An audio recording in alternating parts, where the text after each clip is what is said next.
දින ගාන ලබා දීලා විවාදයක් පැවැත්වුවා. ඒ විවාදය දෙස බලාගෙන ඉන්නකොට සමහර කරුණු වේදනාවෙන් ඉදිරිපත් කරපු කරුණු තිබුණා.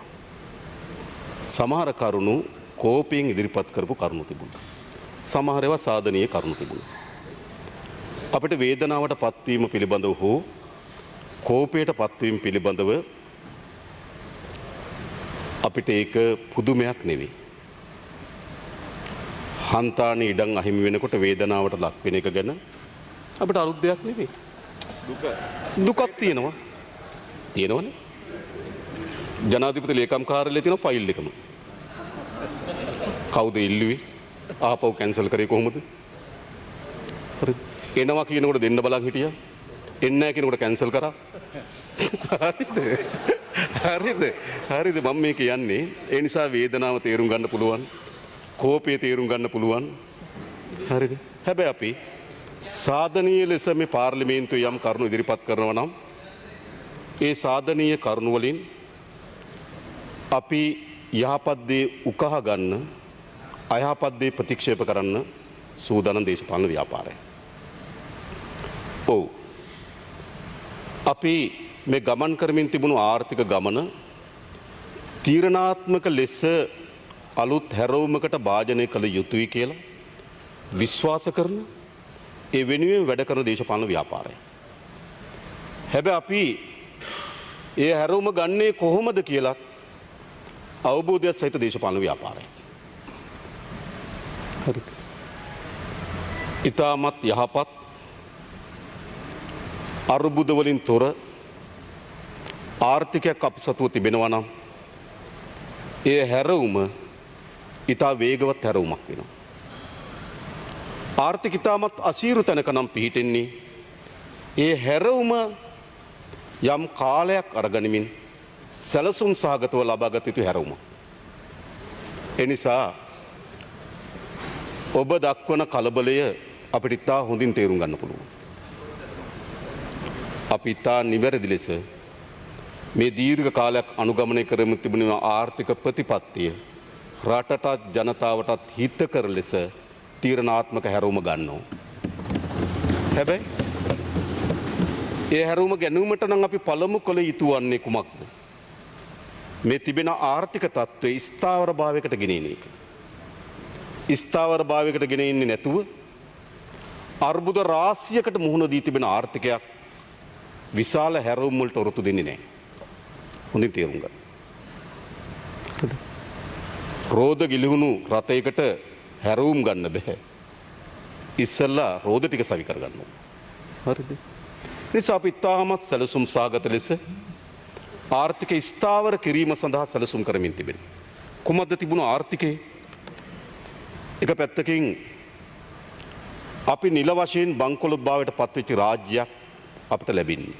නිල වශයෙන් බංකොලොත්. හරිද? නිල වශයෙන් පමණක් නෙවෙයි යථාර්ථයේදීත් අපි බංකොලොත් රාජ්‍යයක් අපිට ලැබෙනවා. ඒ වගේම අපේ ආදායම් සහ වියදම් අතර මම ඔබට කිව්වොත් මේ 2025 අයවැය ලේඛන බැලුවත් අපේ මුළු ආදායම අපි බිලියන 4999ක් අපේක්ෂා කරනකොට අපේ පොලිය ගෙවීම සඳහා බිලියන 2950ක් අවශ්‍යයි. රාජ්‍ය සේවකයන් වැටුප් ගෙවීම සඳහා බිලියන 1352ක් අවශ්‍යයි. විශ්‍රාම වැටුප් ගෙවීම සඳහා බිලියන 442ක් අවශ්‍යයි. ඒ කියන්නේ මුළු ආදායම රුපියල් බිලියන 4990යි. පොලිය ගෙවීම, රාජ්‍ය වැටුප් ගෙවීම, විශ්‍රාම වැටුප් ගෙවීම බිලියන 4744යි. ඉතිරි වෙන්නේ බිලියන 205. ඉතිරි වෙන්නේ බිලියන 256යි. මේක තමයි තිබෙන ආර්ථිකය. මේක එහෙම හරවන්න පුළුවන්. එහෙම කඩිමුඩියේ කලබල කරන්න පුළුවන් ආර්ථිකයක් නෙවෙයි මේක මතක තබා ගන්න.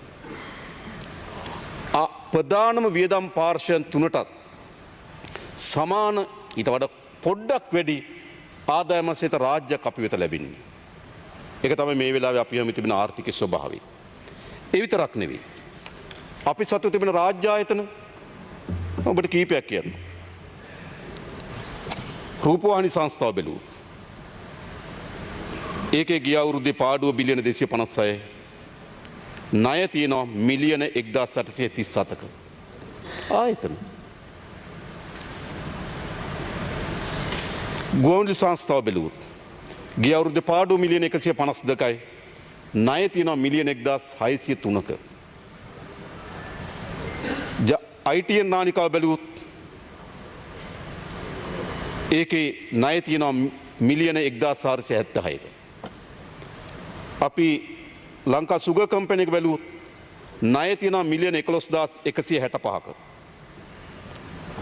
රාජ්‍ය වැවිලි සංස්ථාව බැලුවොත් ණය තියෙනවා මිලියන 3216ක. අපි මිල්කෝ ආයතන බැලුවොත් ණය තියෙනවා මිලියන 15096ක.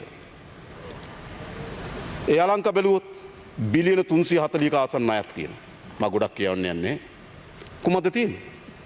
විශාල ණය බර වලින් පෙළුණු වාර්ෂික විශාල පාඩු ලබන රාජ්‍ය ආයතන සමූහයක් අපිට ලැබෙනවා.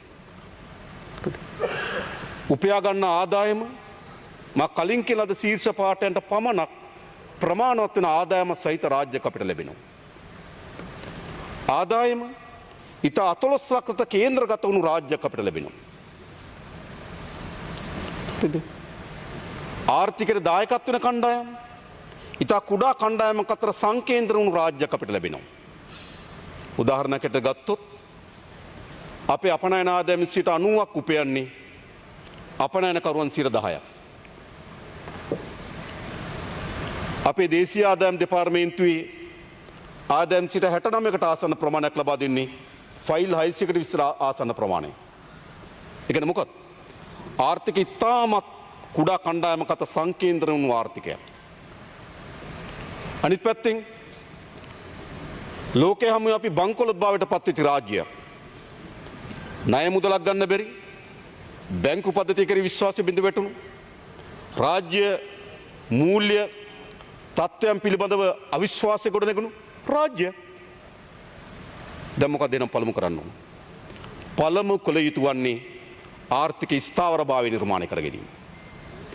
ආර්ථික ස්ථාවරභාවය නිර්මාණය කර ගැනීමකින් තොරව අපි හැරවුම් ගන්න සූදානම් නැහැ, මතක තබා ගන්න. ආර්ථික ස්ථාවරභාවයක් ඇති නොකොට ඇති කරන සියලු හැරවුමක්ම නරක ප්‍රතිවිපාක ගෙනත් දෙනවා.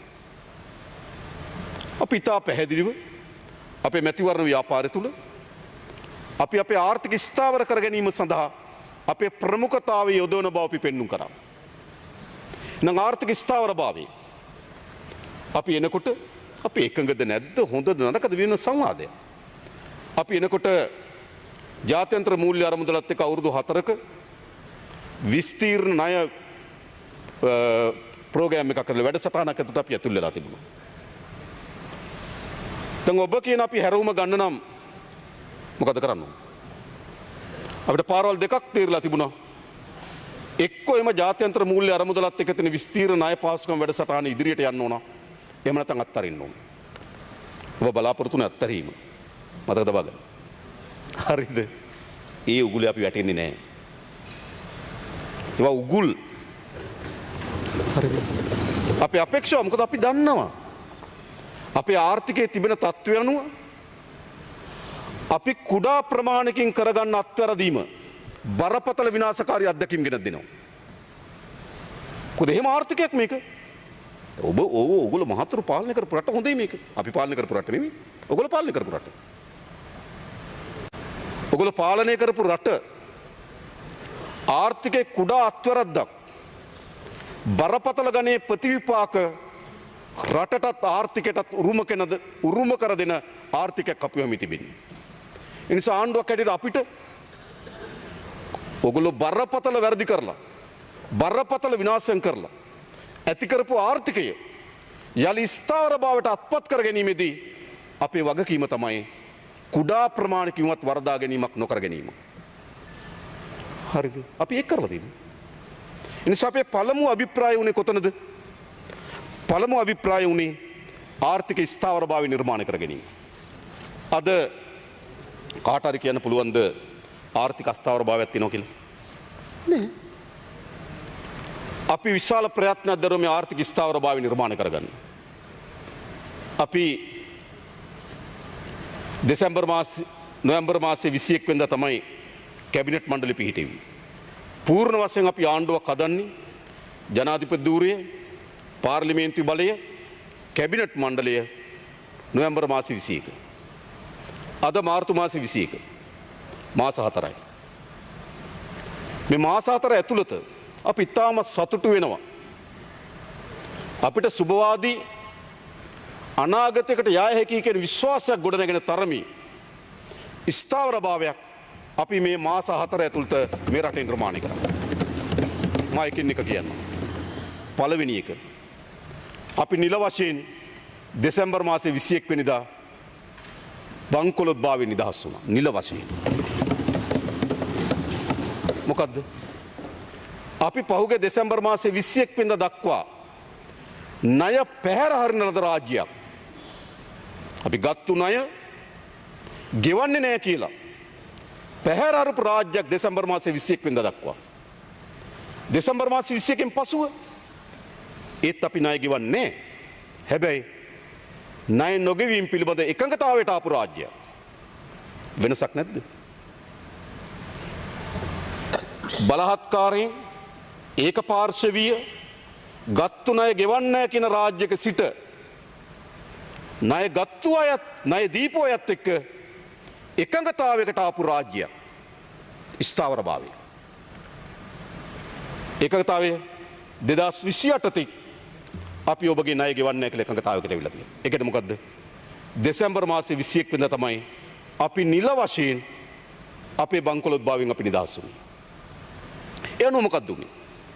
බංකොලොත්භාවයෙන් නිදහස් බංකොලොත්භාවයට පත්වීම නිසා අපිට විශාල හානියක් සිදු වී තිබෙනවා. මම ඔබට කියන්නම් කඩවත මීරිගම අධිවේගී මාර්ගයේ කොටස. ඒකට අපි චීනයේ එක්සිම් බැංකුවෙන් තමයි ණය ආධාර ලබා දුන්නේ. අපි කොන්ත්‍රාත් සමාගම තවත් චීන සමාගමකට කොන්ත්‍රාත්කරුවෙකුට වැඩ කරා. අපි ණය දෙන්න ගත්තු ණය ගෙවන්නේ නැහැ කිව්වට පස්සේ මොකද උනේ? චීන එක්සිම් බැංකුව ඉතුරු ණය දුන්නේ නැහැ ව්‍යාපෘතිය කරන්න. එතකොට අපි කොන්ත්‍රාත්කරුවත් එක්ක ගිවිසුමක් තියෙනවා. ඔබ ඉදි කරන්න අපි සල්ලි ගෙවන්නම් කියලා. හැබැයි අපිට සල්ලි ගෙවන්න නැතුව යනවා. අවුරුදු 3කට වඩා වැඩි කාලයක් මීරිගම කඩවත කොටසේ ඉදිකිරීම නතර වෙනවා. ඉදිකිරීම නතර වීම නිසා අද ඉදිකිරීම සමාගමට ගෙවන්න ඕන වන්දිය ගණනය කරලා තියෙනවා බිලියන 56ක්. බිලියන 46ක්. බිලියන 46ක්. කුමක් නිසාද? බංකොලොත්භාවයට පත්වීමේ ප්‍රතිවිපාක හේතු කොටගෙන අපිට එක්සිම් බැංකුවේ ණය ලබා දෙන්නේ නැහැ. ණය ලබා නොදීම හේතු කොටගෙන කොන්ත්‍රාත්කරුවට කොන්ත්‍රාත් එක ඉදිරියට ගෙන යන්න බෑ. ඌ අපෙන් ක්ලේම් කරනවා බිලියන 46ක්. බංකොලොත්භාවයේ ප්‍රතිවිපාක. කටුනායක එයාපෝට් එක ගුවන් තොටුපළ පුළුල් කිරීමේ ව්‍යාපෘතිය. බංකොලොත්භාවය වගේම තවත් සාධක ඔයගොල්ලෝ දන්න ප්‍රසිද්ධ සාධක. හේතු කොටගෙන ව්‍යාපෘතිය නතර වෙනවා. 2023 එම ව්‍යාපෘතිය අවසන් වීමට නියමිතව තිබුණා. හැබැයි අද මම හිතන්නේ නැවත ව්‍යාපෘතිය ආරම්භ කරන්න ඩොලර් මිලියන $228 වෙනවා අවසන් කරන්න. ඒත් එදා අපි හැදුවට වඩා ඩොලර් මිලියන 50-100ට අතර වැඩි ප්‍රමාණයක් අපිට ගෙවන්න සිද්ධ වෙනවා.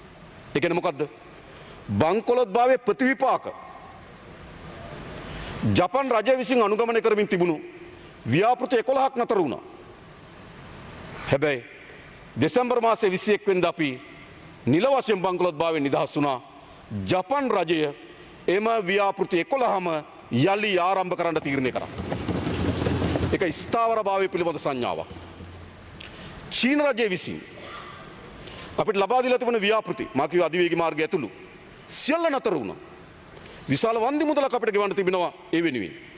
නැවත අපි චීනයේ සංචාරය සමග චීනත් අපි චීන සමග එකඟතාවයට ආවා. නතර වී තිබෙන ව්‍යාපෘති යලි ආරම්භ කරන්නත් අලුත් ව්‍යාපෘති ඇතුළු ව්‍යාපෘති 76ක් යලි ලංකාවේ ආරම්භ කිරීම සඳහා අපි එකඟතාවයකට ආවා. ස්ථාවරභාවයේ සංඥාව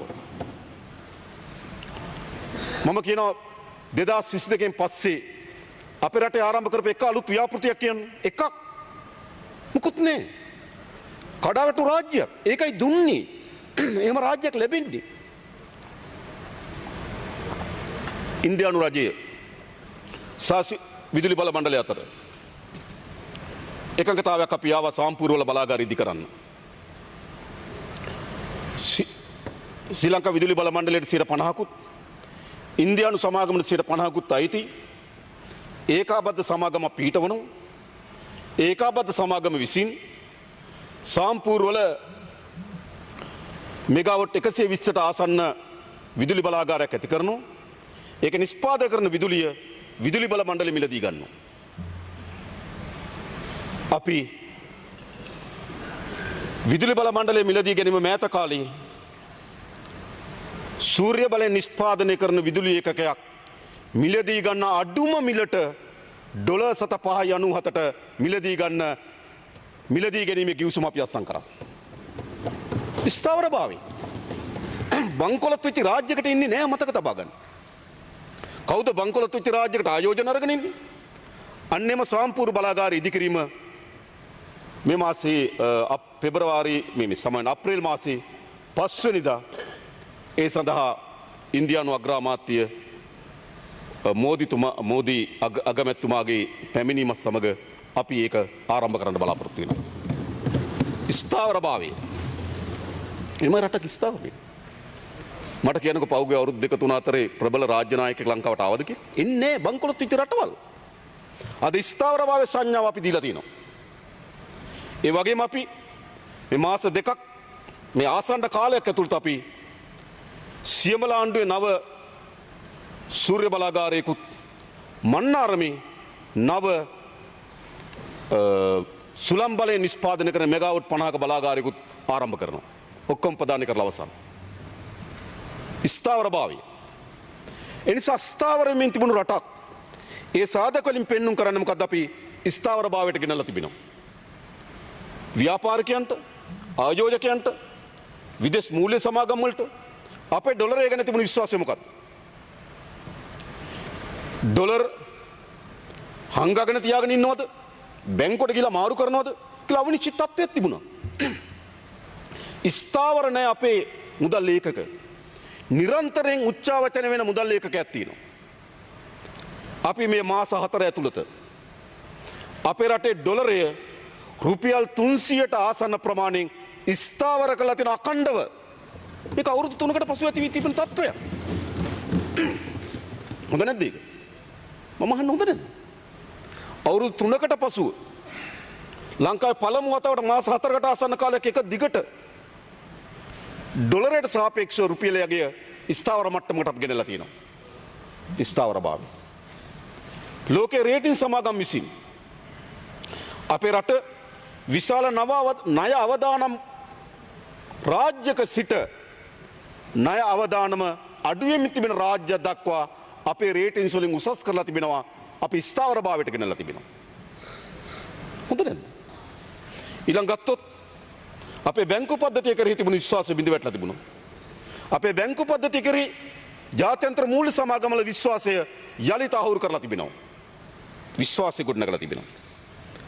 විතරක් නෙමෙයි බැංකු පොලි අනුපාතිකය තනි ඉලක්කමට දීර්ඝ කාලයක් තිස්සේ තිබුණා මේ බැංකු පොලි අනුපාතික තනි ඉලක්කමක රඳවා ගන්න ඕන කියලා. මේ සමත් වී තිබෙනවා. තනි ඉලක්කමක බැංකු පොලි අනුපාතික රඳවාගෙන ඉන්නීම සඳහා අපි සමත් වී තිබෙනවා.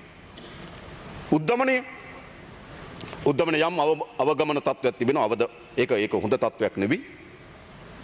නමුත් ඉතා සීඝ්‍රසේ උද්දමන ඉහළ යමින් තිබුණු රාජ්‍යයක් මේක. 70කට ගිය උද්දමනය මතක තබා ගන්න. කොයි මහතුරු නෑ අද පාර්ලිමේන්තුවේ. තාත්තලා බාප්පලා රට පාලනය කරපු හැටි කියන්න මට. 70කට ගිය අපේ රටේ උද්දමනය ලංකා ඉතිහාසයේ පළමු වතාවට අද අවදමනකාරී තත්ත්වයක් නිර්මාණය වී තිබෙනවා. ඒකත් ආර්ථිකට හොඳ තත්ත්වයක් නෙවෙයි. අපි මේ අවුරුද්දේ මැද භාගය වෙනකොට අපේක්ෂා කරනවා ඒ යම් ධන උද්දමනයක් දක්වා පරිවර්තන වෙවි කියලා. අවදමනේ ඒ තරම්ම හොඳ තත්ත්වයක් නෙවෙයි ආර්ථිකයකට. අපි හිතන්න ගෙන තියෙනවා. ඒ විතරක් නෙවෙයි.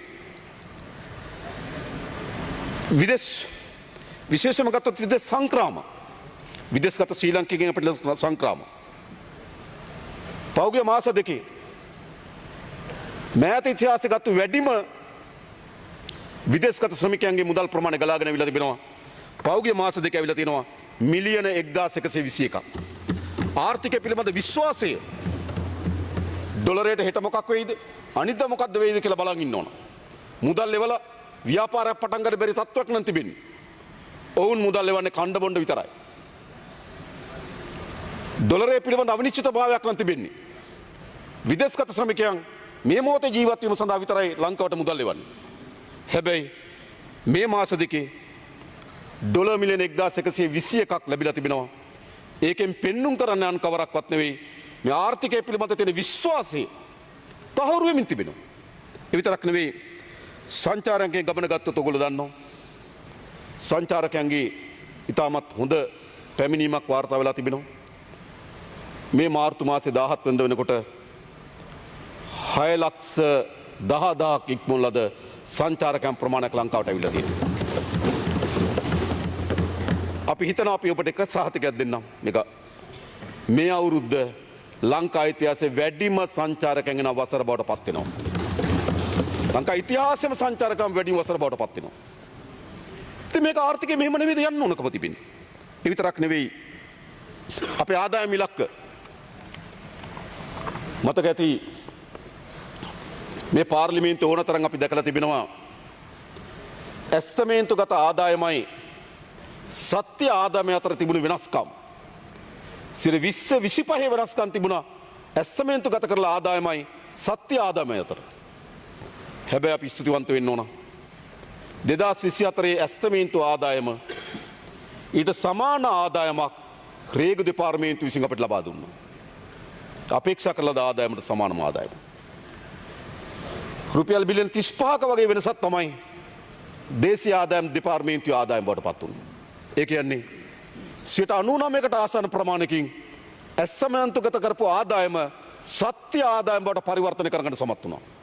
හොඳ නැද්ද? ආර්ථිකයක් හොඳ නැද්ද? ආර්ථිකයක් හිම තමයි යන්න ඕන.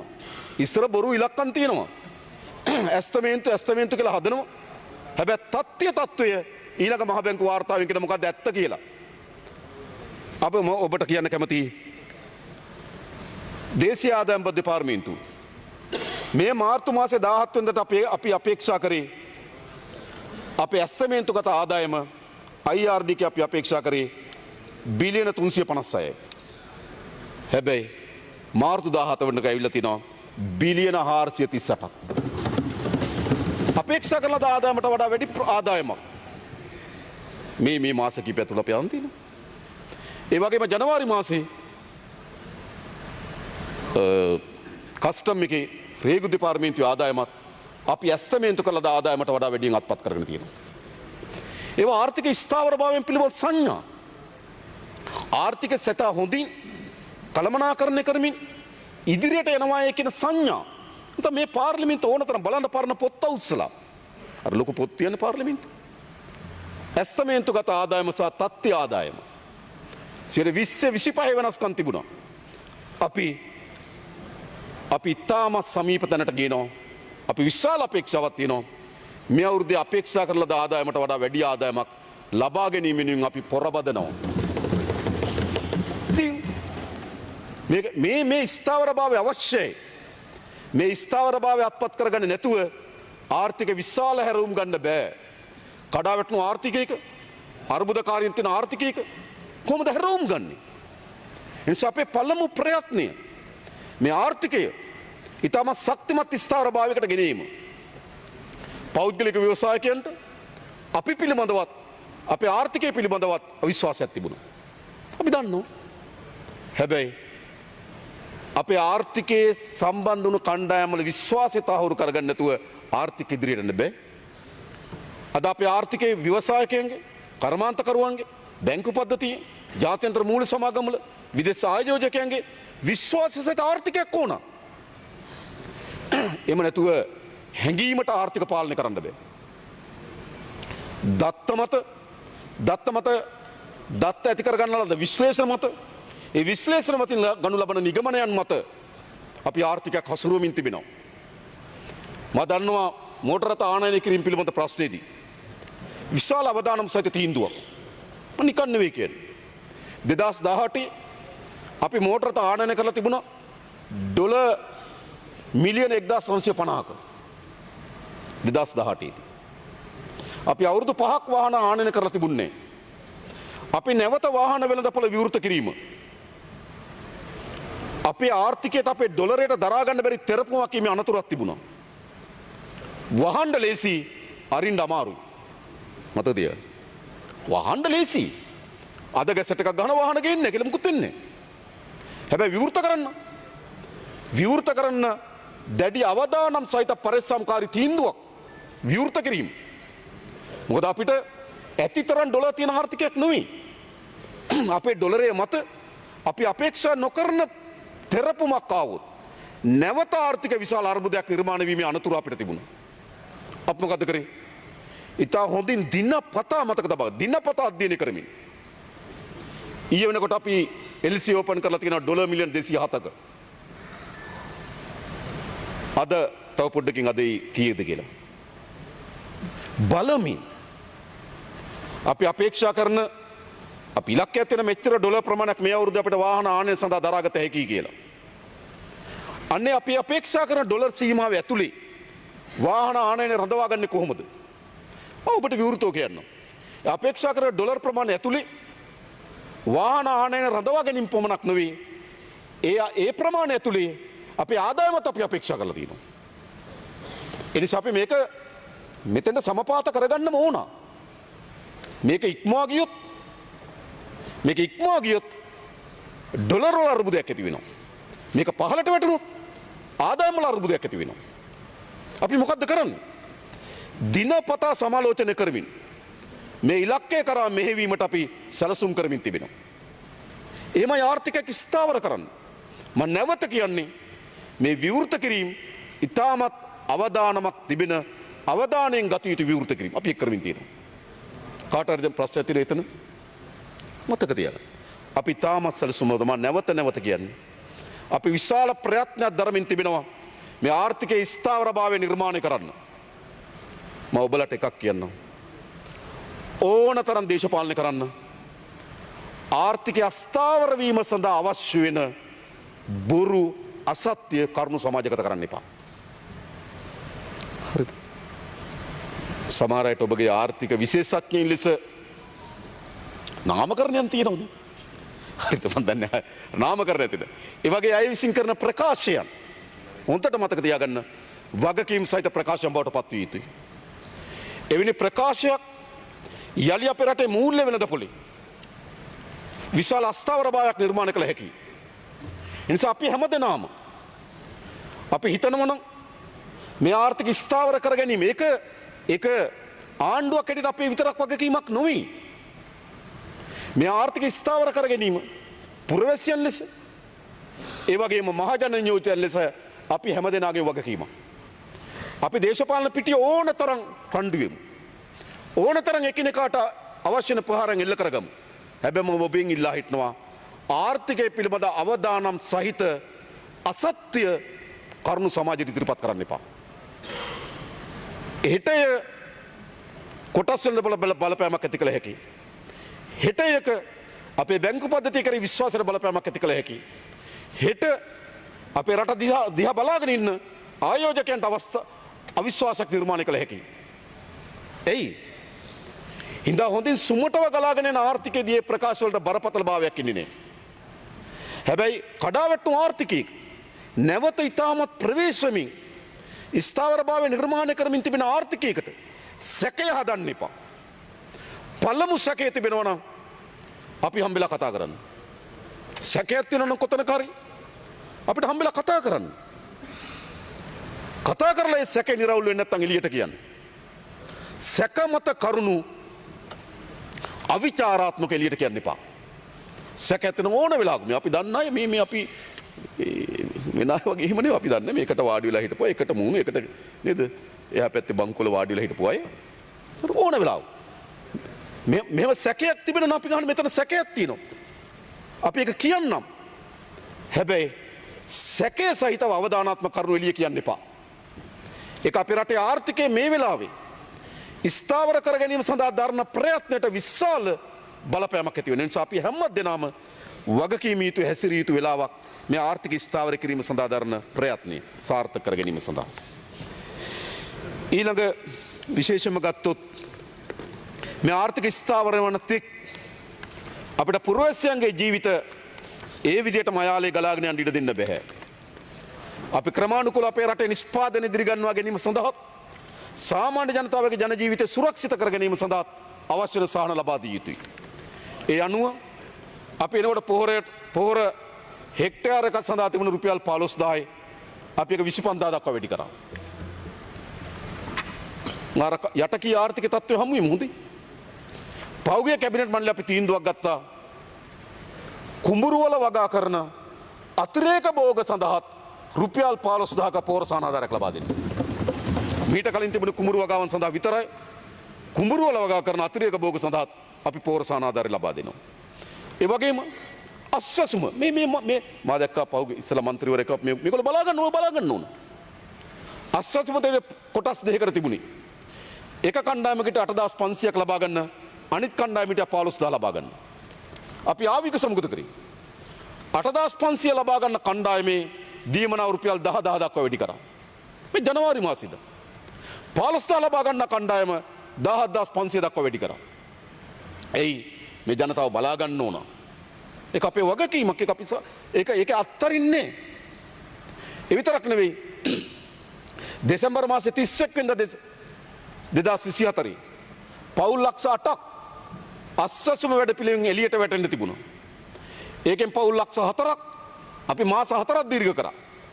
තවල් පවුල් ලක්ෂ 4ක් මාස 12ක් දීර්ඝ කරා. මේ අසීරුතාව මොකක්ද? පහුගිය දෙසැම්බර් මාසේ 31 වෙනිදා සිට අස්සසුම ව්‍යාපෘතියෙන් එළියට වැටෙන්න හිටපු පවුල් ලක්ෂ 8ක් යලි අපි අස්සසුම වැඩපිළිවෙලේ රඳව ගන්න තීරණය කරා. මොකද අපි දැක්කා අපි සමීක්ෂණය කරපුවම තේරුණා ආර්ථික ස්වභාව තත්ත්වයට පත් වෙලා නැහැ. ඔවුන් එළියට වැටීම සාධාරණ නැහැ කියලා. මේ තත්ත්වය තුළ ජනතාව බලා ගන්නවා. ඒ විතරක් නෙවෙයි. දැන් මා දන්නවා අපි අධ්‍යාපන උපකරණ මිලදී ගැනීමේ ප්‍රශ්නයක් මතුවලා තිබුණා. පාසල් නිවාඩු ලැබුණා. අධ්‍යාපන උපකරණ මිලදී ගැනීම සඳහා හැකියාවක් නැති බව තේරුණා. අපි දරුවෙකුට රුපියල් 6000 දෙන්න තීරණය කරා. හැබැයි අපි දන්නවා අපේ ආණ්ඩු ඉලක්කය ආධාර ලැබිය යුතු කෙනා ඉලක්ක කරලා ආධාර ලබා දීම. ඒක තමයි ප්‍රතිපත්ති වෙන්න ඕන. උන්ට ආධාර ලබා දෙන එක හැම කෙනාටම ආධාර ලැබිය යුතු කෙනයි නොලැබිය යුතු කෙනයි ඒ ඔක්කොටම ආධාර ලබා දෙන්නේ නැහැ. ආධාර ලබා දී යුතු ටාගට් කණ්ඩායමක් ඉන්නවා. අපි පාසල් දරුවෝ 14 ලක්ෂ 16කට මතක තබා ගන්න. රුපියල් 6000 දීමනාව ලබා දුන්නා මේ අවුරුද්දේ පාසල් පොත් සහ උපකරණ මිලදී ගන්න. මන්ට පළමු වතාවට මේ ආර්ථිකය හොඳින් සුවපත් වෙලා නෙවෙයි. අපි ආර්ථිකයේ විශාල පරිවර්තනයක් ඇති කරලා නෙවෙයි තවම. එහෙත් අපි එය බලාගත යුතුයි. ඒ වගේ මේ අයවැය ලේඛනයෙන් මම නැවත කියන්නේ මේව අවධාරණය කළ යුතු නිසා. වකුගඩු රෝගීන්ට පොළොන්නරුවේ ඔබතුමා දන්නවා මාසික ආධාරය තිබුණ රුපියල් 7500යි. මේ අප්‍රේල් මාසෙ ඉඳන් ඒක රුපියල් 10000 දක්වා අපි වැඩි කරා. මේ වෙලාවේ. ඊට පස්සේ වැඩිහිටි දීමනාව රුපියල් 3000යි තිබුණේ. ඒක අපි 5000 දක්වා වැඩි කරා. ජනතාව බලා ගන්න. ඒ වගේම අපි ආරම්භයේදීම විශ්‍රාමිකයන්ගේ වැටුප රුපියල් 3000කින් වැඩි කරා. ජනතාව බලා ගන්න. දැන් මේ කියවන අපි ජනතාව අත්හැරලා කියලා. නෑ. අපි දන්නවා අපිත් එක්ක අපි අපේ වගකීම් සහිත බැඳීම තියෙන කුමන ජන කණ්ඩායමටද කියන එක පිළිබඳව අවබෝධයෙන් වැඩ කරන දේශපාලන ව්‍යාපාරය.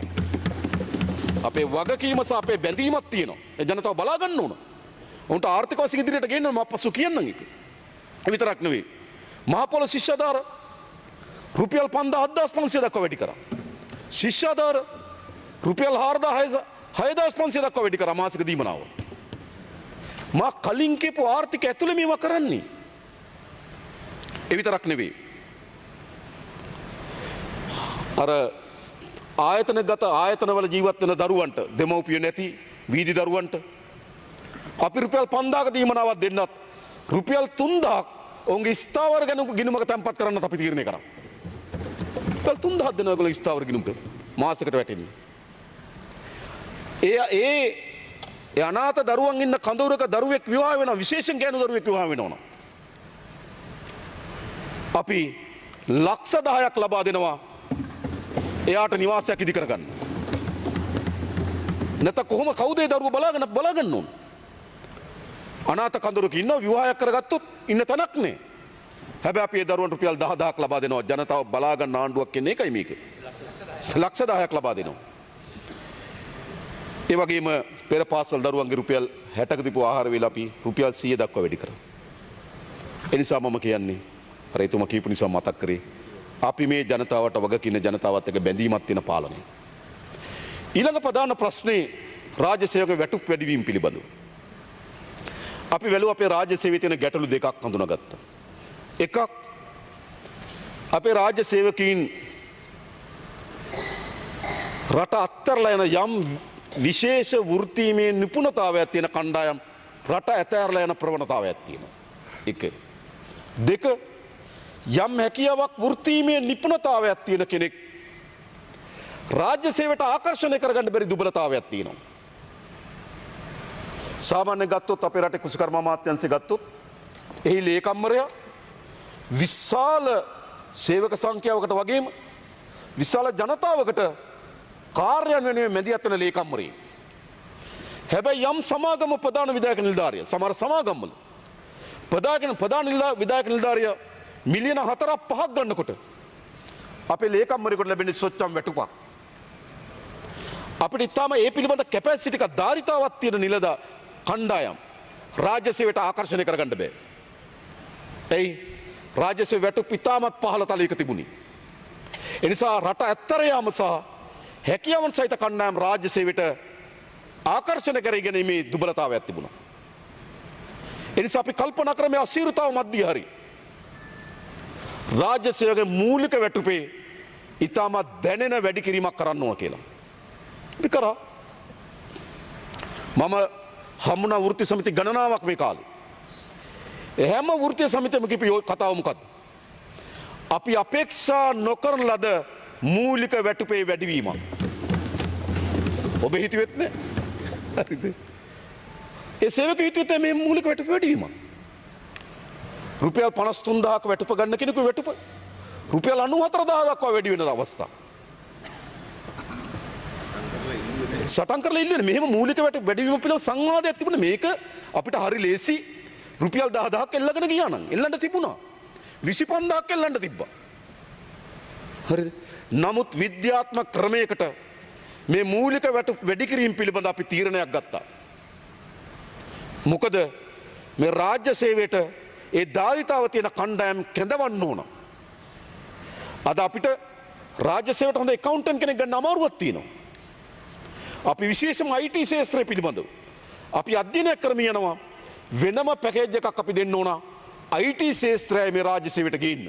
එහෙම නැත්නම් බෑ. නිකන් කොම්පියුටර් ඔබනාය විතර ඉඳලා හරියන්න අපි මේ කරන වැඩේට යන්න. මොකද විශේෂ හැකියාවන් ධාරිතාවන් තියෙන කණ්ඩායම් රාජ්‍ය සේවයට කැඳවන්න නම් ඒ රාජ්‍ය සේවය යම් ආකර්ෂණීය වැටුප් තලයක පිහිටවන්න ඕන. අපි ඒ දේ කරා. ඒ කියන්නේ අපි ආකාර කීපයක සහනය. එක අපි ඒගොල්ලන්ට දුන්නා මූලික වැටුපේ වැඩි කිරීමක් කරා. දෙක ඒගොල්ලන්ට අමතර දිනයක වැඩ කරනවා නිවාඩු දිනයක වැඩ කරනවා නම් නිවාඩු දිනයක වැඩ කරන ලැබෙන ප්‍රමාණය වැඩි කරා. දැන් මේ අප්‍රේල් මාසයේ පළවෙනිදාට පෙර මේ කාලේ කවුරු හරි කෙනෙක් නිවාඩු දිනයක වැඩ කරා නම් ඒ නිවාඩු දිනේ වැඩ කරාට වඩා වැඩි වැටුපක් අප්‍රේල් මාසයේ පළවෙනිදාකින් පස්සේ හම්බ වෙනවා. කවුරු හරි කෙනෙක් අමතර රාජකාරී හෝ අමතර කාලයක් වැඩ කරා නම් පැයක් දැන් පැයකට ගෙවන ගානට වඩා වැඩි ගාණක් පැයකට හම්බ වෙනවා අප්‍රේල් මාසයේ ඉඳන්. අපි ඒක වැඩි කරා. ඊළඟ වැටුප් වර්ධක කවදාවත් සාකච්ඡාවක් තිබුණා වැටුප් වර්ධක ගැන. සාකච්ඡාවද කවුරුත් කියන්නේ වැටුප් වර්ධක වැඩි කරන්න කියලා. අපි කල්පනා කරා මේ වැටුප් වර්ධක ඉතා සොච්චම් වැටුප් වර්ධකයක් තියෙන්නේ. අපි තීරණය කරා සිට 80කින් මේ වැටුප් වර්ධක වැඩි කරන්න. රුපියල් 250ක වැටුප් වර්ධකයක් තියෙන කෙනෙකුට රුපියල් 450ක් ලැබෙනවා. රුපියල් 500ක වැටුප් වර්ධකයක් තියෙන කෙනෙකුට රුපියල් 900ක් ලැබෙනවා. වැඩි කරා. ඒ විතරක් නෙවෙයි. මේ රාජ්‍ය සේවකයන්ගේ සහ පෞද්ගලිකයන්ගේ විශාල දුක් ගැනවිල්ලක් තිබුණා. තමන්ගේ වැටුපෙන් තමට දරා ගන්න බැරි බද්දක් කැපෙනවා කියලා. අපි ලක්ෂේ බදු සීමාව ලක්ෂේ කමාර දක්වා වැඩි කරා. මම දැක්ක ඊයේ කිව්වා 6න් පස්සේ පටන් ගන්නේ 18 කියලා. 6න් පස්සේ පටන් ගන්න ඊළඟ 6 ඊළඟ 18. තේරුණා 6 දෙකක් තියෙනවා. පළමු ලක්ෂ 18 මුළුමනින්ම නිදහස්. ඊළඟ ලක්ෂ පාට 106යි. ඊළඟ ලක්ෂ පාට 112 තිබුණේ. ඒක 106යි. ඊළඟ ලක්ෂ පහට 18යි. 6 තිබුණා 12 තිබුණ එකත් 6ට ගෙනාවා. එන පළවෙනි එක ලක්ෂ පාට 106යි. දෙවෙනි ලක්ෂ පාට 112 තිබුණා. තුන්වෙනි ලක්ෂ පාට 118 තිබුණා. අපි මොකද කරේ? පළමු ලක්ෂ පාට 106යි. දෙවෙනි ලක්ෂ පාට 106යි. තුන්වෙනි ලක්ෂ පාට තිබ්බු තැනම. ඒකේ මොකද්ද ප්‍රතිලාභය? ලක්ෂ එකමාරක් ගන්න වැටුප් ගන්න කෙනෙකුට බද්ද 100ක් නිදහස්. ලක්ෂ දෙකක් වැටුප් ගන්න කෙනෙකුගේ බද්ද 72ක් නිදහස්. 36 සීමාව ඉක්මවා යන කෙනෙකුට රුපියල් 20500ක බදු අඩුවීමක් අප්‍රේල් මාසයේ ඉඳන් සිද්ධ වෙනවා. හොඳද? මත තබගෙන ඒ වෙනුවෙන් රජය ආසන්න වශයෙන් ගත්තොත් බිලියන 50ක් 60ක් ආසන්න ප්‍රමාණයක් රජයට අහිමි වෙනවා. ගිය අවුරුද්දේ ලැබුණු බද්දක් මේ අවුරුද්දේ අහිමි වෙනවා. ඒ කියන්නේ ගිය අවුරුද්දේ ආණ්ඩුවට ලැබුණු බද්දක් මේ අවුරුද්දේ අහිමි වෙනවා. හැබැයි බිලියන 50 60යි මුදල ඒ බදු ගෙවපුවට නැවත පෙරලා යනවා. අපි දන්නවා ඕන එක වියදම් කරાવી. ඊටසේ නැවත අපිට නේද ඒ ආර්ථිකේ චලනයක් ඇති කරයි. ආර්ථිකයේ යෙදුම් වලට යොදවයි. එතකොට ආර්ථිකයේ වෙන අවස්ථාවක් අපිට එනවා. මේම කල්පනා කරා. හැබැයි ඊට පස්සේ ප්‍රශ්නයක් වෙන නැගුණා ශේත්‍ර කීපයක විශේෂම සෞඛ්‍ය ශේත්‍රයේ.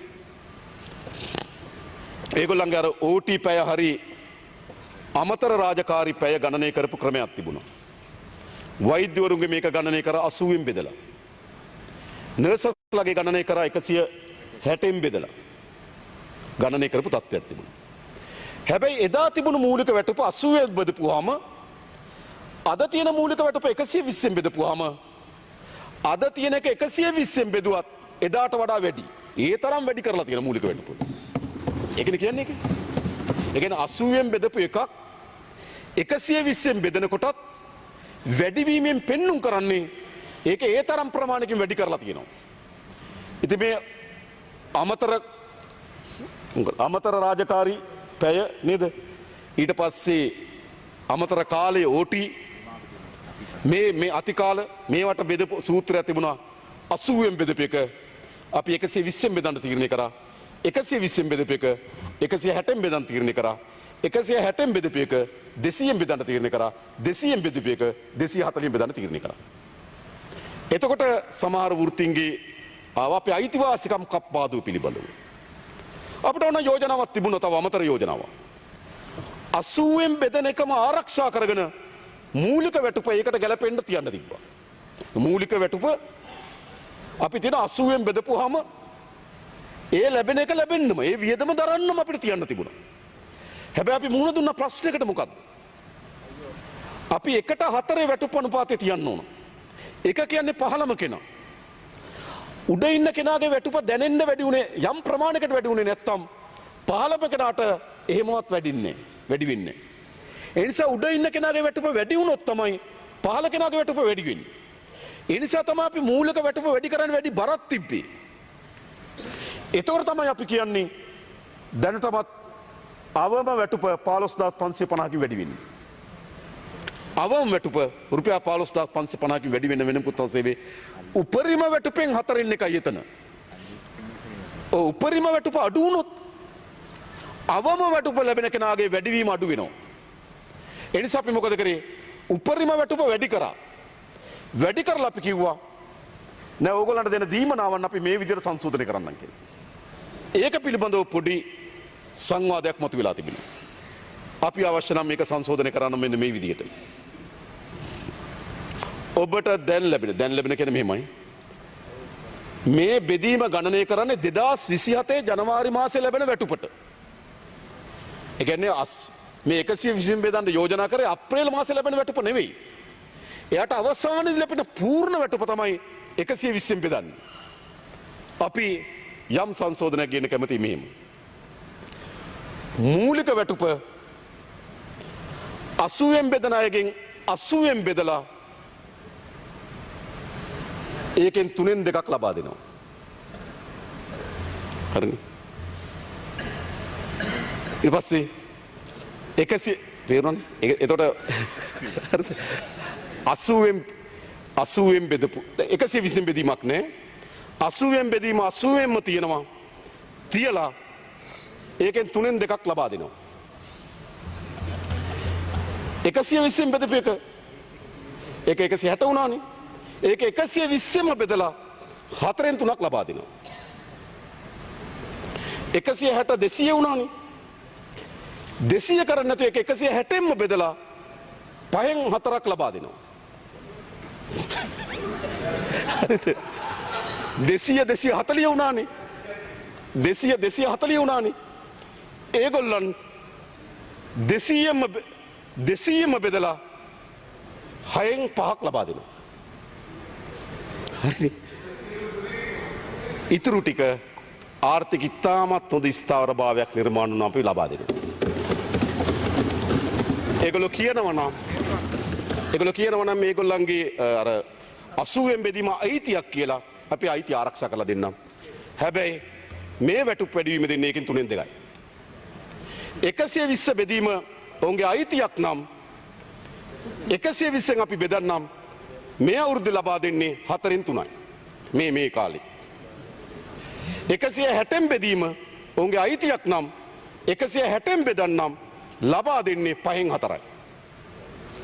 200න් බෙදීම ඔවුන්ගේ අයිතියක් නම් නේද 200න් බෙදන්නම් නේද ඒ අර විදිහට ලබා දෙන්න. හරිනේ. හරි මම හිතන්නේ එතකොට හරි. එතකොට ඒගොල්ලන්ගේ නේද මූල ධර්ම අපි ආරක්ෂා කරලා දීලා තියෙනවා. අභිමානයේ මේ සියල්ල රැකිලා දීලා තියෙනවා. හරිනේ.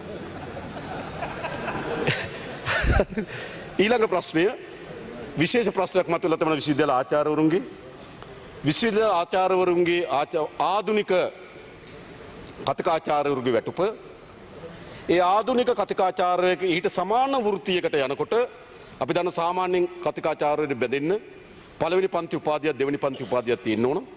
එමෙ උපාධියක් ගත්ත කෙනෙක් තමයි ආධුනික කතිකාචාර්යවරයෙක් හැටියට බැඳෙන්නේ. හැබැයි ඊට වඩා අඩු කෙනෙක් ඒට අදාළ වෘත්තියකට යනවා. එතකොට ඒට අදාළ වෘත්තියට යනකොට එයාගේ වැටුප වැඩි ආධුනික කතිකාචාර්යවරයාගේ වැටුප අඩුයි. රුපියල් 3000ක විතර වඩුවීමක් තියෙනවා. අපි යන්නේ ආධුනික කතිකාචාර්යවරයාගේ අසාධාරණය අපි දැකලා ඒක වෙනස් කිරීම සඳහා ඔහුගේ වැටුප රුපියල් 3035කින් වැඩි කරනවා අපව. ඒතර මේ ප්‍රශ්නෙත් අවසන් මම හිතන්නේ අපි විශ්වවිද්‍යාලාචාර්යවරුන්ගේ ප්‍රශ්නේ නේද? ඒකත් අපි බේරන්න. එතකොට ආධුනික කතිකාචාර්යවරයා තිබුණා නම් අපි මේ වෘත්ති සමිතියත් සාකච්ඡා කරා නේද? ඔවුන්ගේ ඉල්ලීම තිබුණේ මොකද්ද? ආධුනික කතිකාචාර්යවරයාගේ වැටුප අර සමහර වෘත්තීන් එක වැටුපට වඩා උඩින් තියෙන්න ඕන. අපි ඒක ආරක්ෂා වෙන විදිහට සංශෝධනය කරන්න. ඉතින් අපි ඒ විදිහට මොකද කරලා තියෙන්නේ? මේ සියල්ලම අපේක්ෂා කරන්නේ කුමක්ද? අපිට ඉතාමත් හොඳ කාර්යක්ෂම රාජ්‍ය සේවයක් අවශ්‍යයි. මම පසු කියන්නම් වැටුප් ලබා ගන්නට තියෙන වගකීම මොකද්ද කියලා. මේ කරන්න ඕන. හැබැයි ඊට ප්‍රතිපක්ෂව මොකද කරමින් තිබෙන්නේ? ඊට ප්‍රතිපක්ෂ දේශපාලන අධිකාරිය මොකද කරමින් තිබෙන්නේ? දැන් ඔයගොල්ලෝ අපි සමහර ඒවා දැන් තමයි දන්නේ.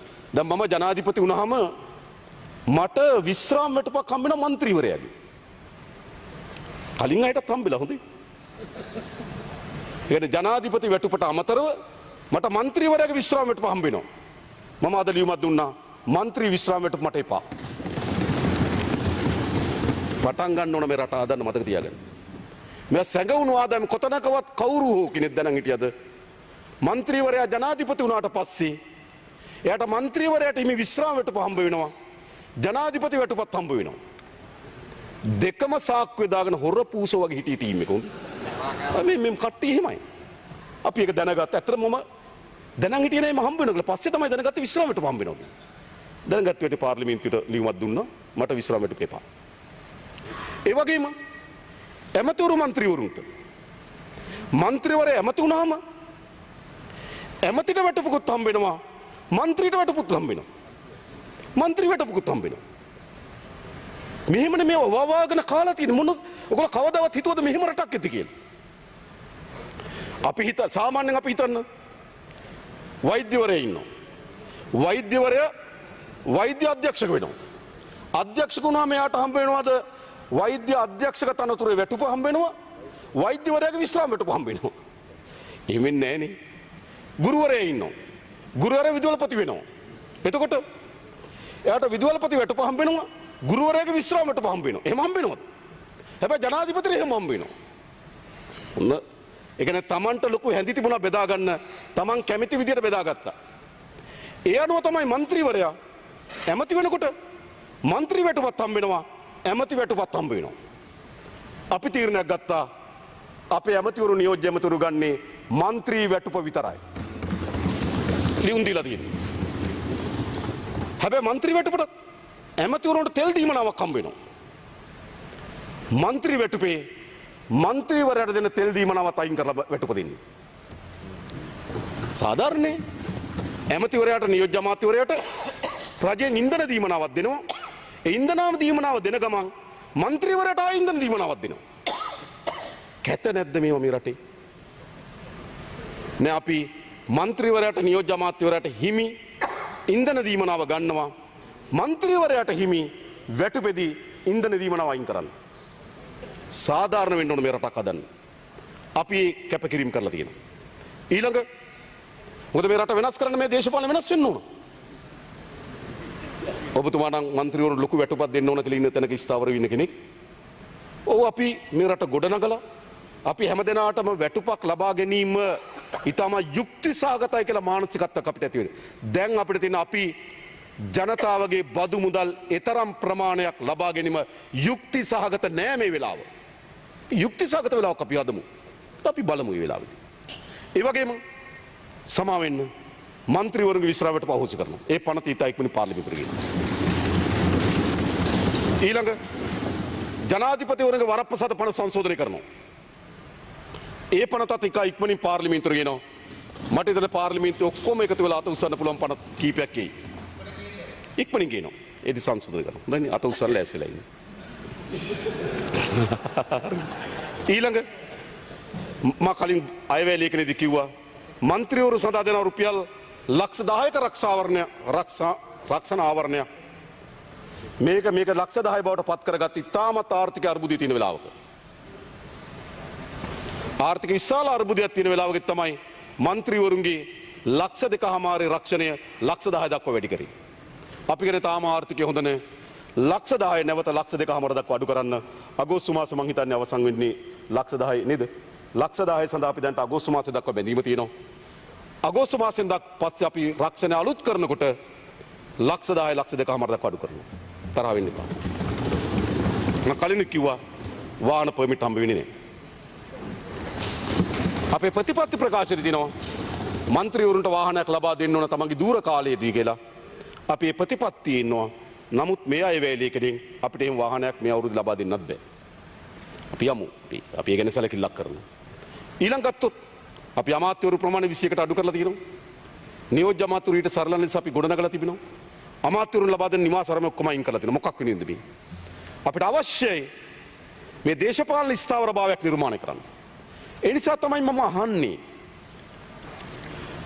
එතකොට മന്ത്രിවරුන් දේශපාලන අධිකාරිය මේ රට ගොඩ නැගීම සඳහා යම් කැපකිරීමක් කිරීමේ ආදර්ශය දෙනවා නම් මම හිතනවා රාජ්‍ය සේවකයන්ට ඒ සඳහා සූදානම් විය යුතුයි. එහෙම නැතුව අභිමානය වගේ චූටිය වගේ පැටලි ප්‍රශ්න කරන්න එපා. ඒක අපි කරමු. ඊළඟ අපි විශේෂ අවධානය යොමු කරලා තිබෙනවා රැකියා විරත උපාධිධාරීන් පිළිබඳව. අපි පිළිගන්නවා මේ රටේ හැම තරුණයෙකුටම රැකියාවක් කිරීමේ යුක්තිසහගත අයිතියක් තියෙනවා. හැබැයි රැකියාව නිර්මාණය වෙන්න ඕන රජය විසින් එළිය රැකියාව නිර්මාණය කරන්න ඕන. අපි දැන් අපේ අය ගොඩක් අය ලංකාවේ පුරවැසියන් විදේශගත ගිහිලා රැකියාවල නිරත වෙනවා. හැබැයි ඒ කවුරුවත් ඒ රටවල ආණ්ඩුව රැස්ස කරන්නේ.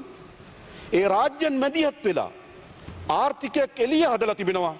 එළිය හදලා තියෙන ආර්ථිකය ඇතුලේ තමයි රස්සා නිර්මාණය වෙන්නේ. හැබැයි අපේ රටේ වැරදි සංස්කෘතියක් ගියා. ආණ්ඩුවක් මැදිහත් වෙලා එළිය රස්සා නිර්මාණය කරන වෙනුවට ආණ්ඩුව ඇතුලේ රස්සා නිර්මාණය කරනවා. ආණ්ඩු අන්තිමේට රැකියා දෙන ඒජන්සියක් බවට පරිවර්තන වුණ ආණ්ඩුව. ඒකේ ප්‍රතිවිපාක වලට අද මුළු රාජ්‍ය දේහෙම උරදෙමින් තිබෙනවා. ඒ නිසා අපි නැවත බල්ක් පිටි කාර්යයක් නැති, තනතුරක් නැති, පුටුවක් නැති, ඉලක්කයක් නැති බල්ක් පිටින් ආණ්ඩුවට ගන්නේ නැහැ. විපක්ෂ නායකතුමා හිටියට මම දැනගන්න කැමතියි. එතුමා ඒකට කැමතිද නැද්ද කියලා මම දැනගන්න කැමතියි. මෙතන කවුරු හරි මට කියන්න නැගිටලා කියනවද නෑ බල්ක් පිටින් ආණ්ඩුවට ගන්න ඕන කියලා ස්ථාවරක ඉන්නවද? ඔළුව නේද ඔබතුමාලා ඔළුව වෙනින් පෙන්නුම් කරන්නේ නැහැ කියලා. හරිනේ. ගත්තුවයි ඉන්නවනේ. ගත්තුවට මොකද්ද වෙලා තියෙන්නේ? උසස් වීමක් නැහැ. කාර්යයක් නැහැ. පුටුවක් නැහැ. සමහර ප්‍රාදේශීය ලේකම් මහතුරු සමහර නිලධාරීන්ට කියනවා ඔයා බදාදට විතරක් ඇවිල්ලා අස්සම් කරලා යන්න. ඔයාට වාඩි වෙන්න පුටුවක් දෙන්න නැහැ කියලා. ඒ උපාධාරයන්ට ඒක වැඩකුත් නැහැ. ආණ්ඩුවට ඒක වැඩකුත් නැහැ. ඒ නිසා රැකියා දීම අපි තාමත් ප්‍රතිපත්තියක් හදලා තියෙනවා. ඒ ප්‍රතිපත්තිය තමයි දැනට අපි ඉහළ විශාල අර්බුදයක් නැහැ. පහළ අතිරික්තයක් තියෙනවා. මැද ලේයර් එකේ හිගයක් තියෙනවා. නිසා රාජ්‍ය සේව අඩපණ වීමේ අනතුරුකත් අපි ඉන්නවා. ඒක විශේෂම වෘත්තීමේ නිපුණතාවයන් තියෙන ලේයර් එකක් තියෙනවා රාජ්‍ය සේවයේ. ඒ රාජ්‍ය සේවය අද නැහැ. එතන පුරප්පාඩු ප්‍රමාණයක් තියෙනවා. ඒ නිසා අපි තීරණය කරා මේ පුරප්පාඩු පත් කරන්න. ඒ පුරප්පාඩු පත් කරනකොටත් මගේ අමාත්‍යංශ මම පුරප්පාඩු පුරවනවා. අර කිව්වේ. මගේ එක මම පුරවන උගේ එක ඌ පුරවනවා කියලා අපි එහෙම කරන්නේ නැහැ. මතකද කිව්වා? අපි එහෙම කරන්නේ නැහැ. අපි මොකද කරලා තියෙන්නේ? අගමැතිතුමියත් අගමැතිතුමගේ ලේකම්තුමාගේ ප්‍රධානත්වයෙන් අපි කමිටුවක් පත් කරලා තිබෙනවා. හැම අමාත්‍යංශකම දෙපාර්තමේන්තුවම ඇවිල්ලා තමන්ගේ දෙපාර්තමේන්තුවේ තියෙන කාර්යභාරය ඒ සඳහා මේ පුරප්පාඩු වල තියෙන හිගේ විසින් ඇති කරන දුබලතාවයන් ඒ නිසා මේවා නිසි පරිදි අපිට කරගෙන යන්න විදියක් නෑ කියලා ඒගොල්ලෝ හේතු දක්වනවා. හේතු දක්වුවට පස්සේ කමිටුව විසින් අනුමැතිය දෙනවා මෙන්න මෙච්චර ප්‍රමාණයක් ඔයගොල්ලෝ බඳව ගන්න කියලා. එහෙම නැතුව තමන්ට තියෙන තැන් වල තමන් පුරවන ප්‍රතිපත්තිය නෙවෙයි තියෙන්නේ. හොඳ නැද්ද මේ ආණ්ඩුවක් මම අහන්නේ ඔයගොල්ලන්ට? මේ ආණ්ඩුවක් ඕන මේ රටට. ඒ නිසා අපි දැනටවත් මම හිතන්නේ 15300ක් දැනට අපි පුරප්පාඩු හඳුනාගෙන තියෙනවා. ඒ කමිටුවෙන් 15300ක් පුරවන්න දැන් අපිට අවසර ලබා දීලා තිබෙනවා. ඔව් සංවර්ධන නිලධාරීන්ගේ ලොකු නඩුවට පැටලලා තියෙනවා. ඒකත් අපි ඉක්මනින් අධිකරණයට ගිහලා මෝෂන් එකක් දාලා ඔවුන්ගේ ගැටලුවත් අපි විසඳන්න බලාපොරොත්තු වෙනවා. ඒ විදිහට අපි දැන්ට මෙම ආයතන ඔක්කොම ආවෙන්නේ අපි අපේක්ෂා කරනවා 30000ක් පුරප්පාඩු පුරවන්න රජී. හැබැයි මොකද වෙන්න ඕනකම තිබෙන්නේ? අපිට පුරප්පාඩු පුරවනකොට දේශීය ආදායම් දෙපාර්තමේන්තුව පුරප්පාඩු පුරවන්නකම තිබෙන්නේ ඒකේ තියෙන පුරප්පාඩු ප්‍රමාණයට. හැබැයි ඉල්ලුම් පත්‍ර විශාල ප්‍රමාණයක් එන්න පුළුවන්. එහෙනම් මොකද කරන්න ඕන? විභාගේ වාඩි වෙන්න ඕන. ඒ තනතුරු වලට බඳවා ගැනීම නිසි පටිපාටියක් තියෙනවා. ඒ පටිපාටියට වාඩි වෙන්න විභාගෙට. එහෙම නැත්නම් බල්ක් පිටින් ඉල්ලන්න එපා. ඒකට කවුරුවත් මේ පාර්ලිමේන්තු කිසි කෙනෙක් ඒකට උඩගෙඩි දෙන්න එපා. ගොල්ලෝ හොඳින් තේරුම් ගන්න මේ රාජ්‍යසේ විශාල අර්බුදයක් අපි තියෙන්නේ. අපි රාජ්‍යසේ පිළිගන්න පාලනය. හැබැයි අපි මේ රාජ්‍ය සේවය ලබා දීම සඳහා දරන වැයබර වැඩි. එනිසා අපි වැයබර අඩු කිරීම සඳහා සැලසුම් හදලා තිබෙනවා. එකත් අපි අගමැතිතුමිය සහ එතුමියගේ ලේකම්තුමාගේ ප්‍රධානත්වයෙන් අපි කමිටුවක් පත් කරලා තිබෙනවා. අපේ රාජ්‍ය ආයතන තිබෙනවා එකම කාර්ය කරන ආයතන කීපයක් තියෙනවා. සමහර රාජ්‍ය ආයතන ගොඩනැගිලා තිබෙනවා. ඒවා ගොඩනැගිලි යුගයේදී තිබුණු කාර්යභාරය දැන් අවසන් වෙලා තිබෙනවා. තවදුරටත් ඒ රාජ්‍ය ආයතන ඕනද?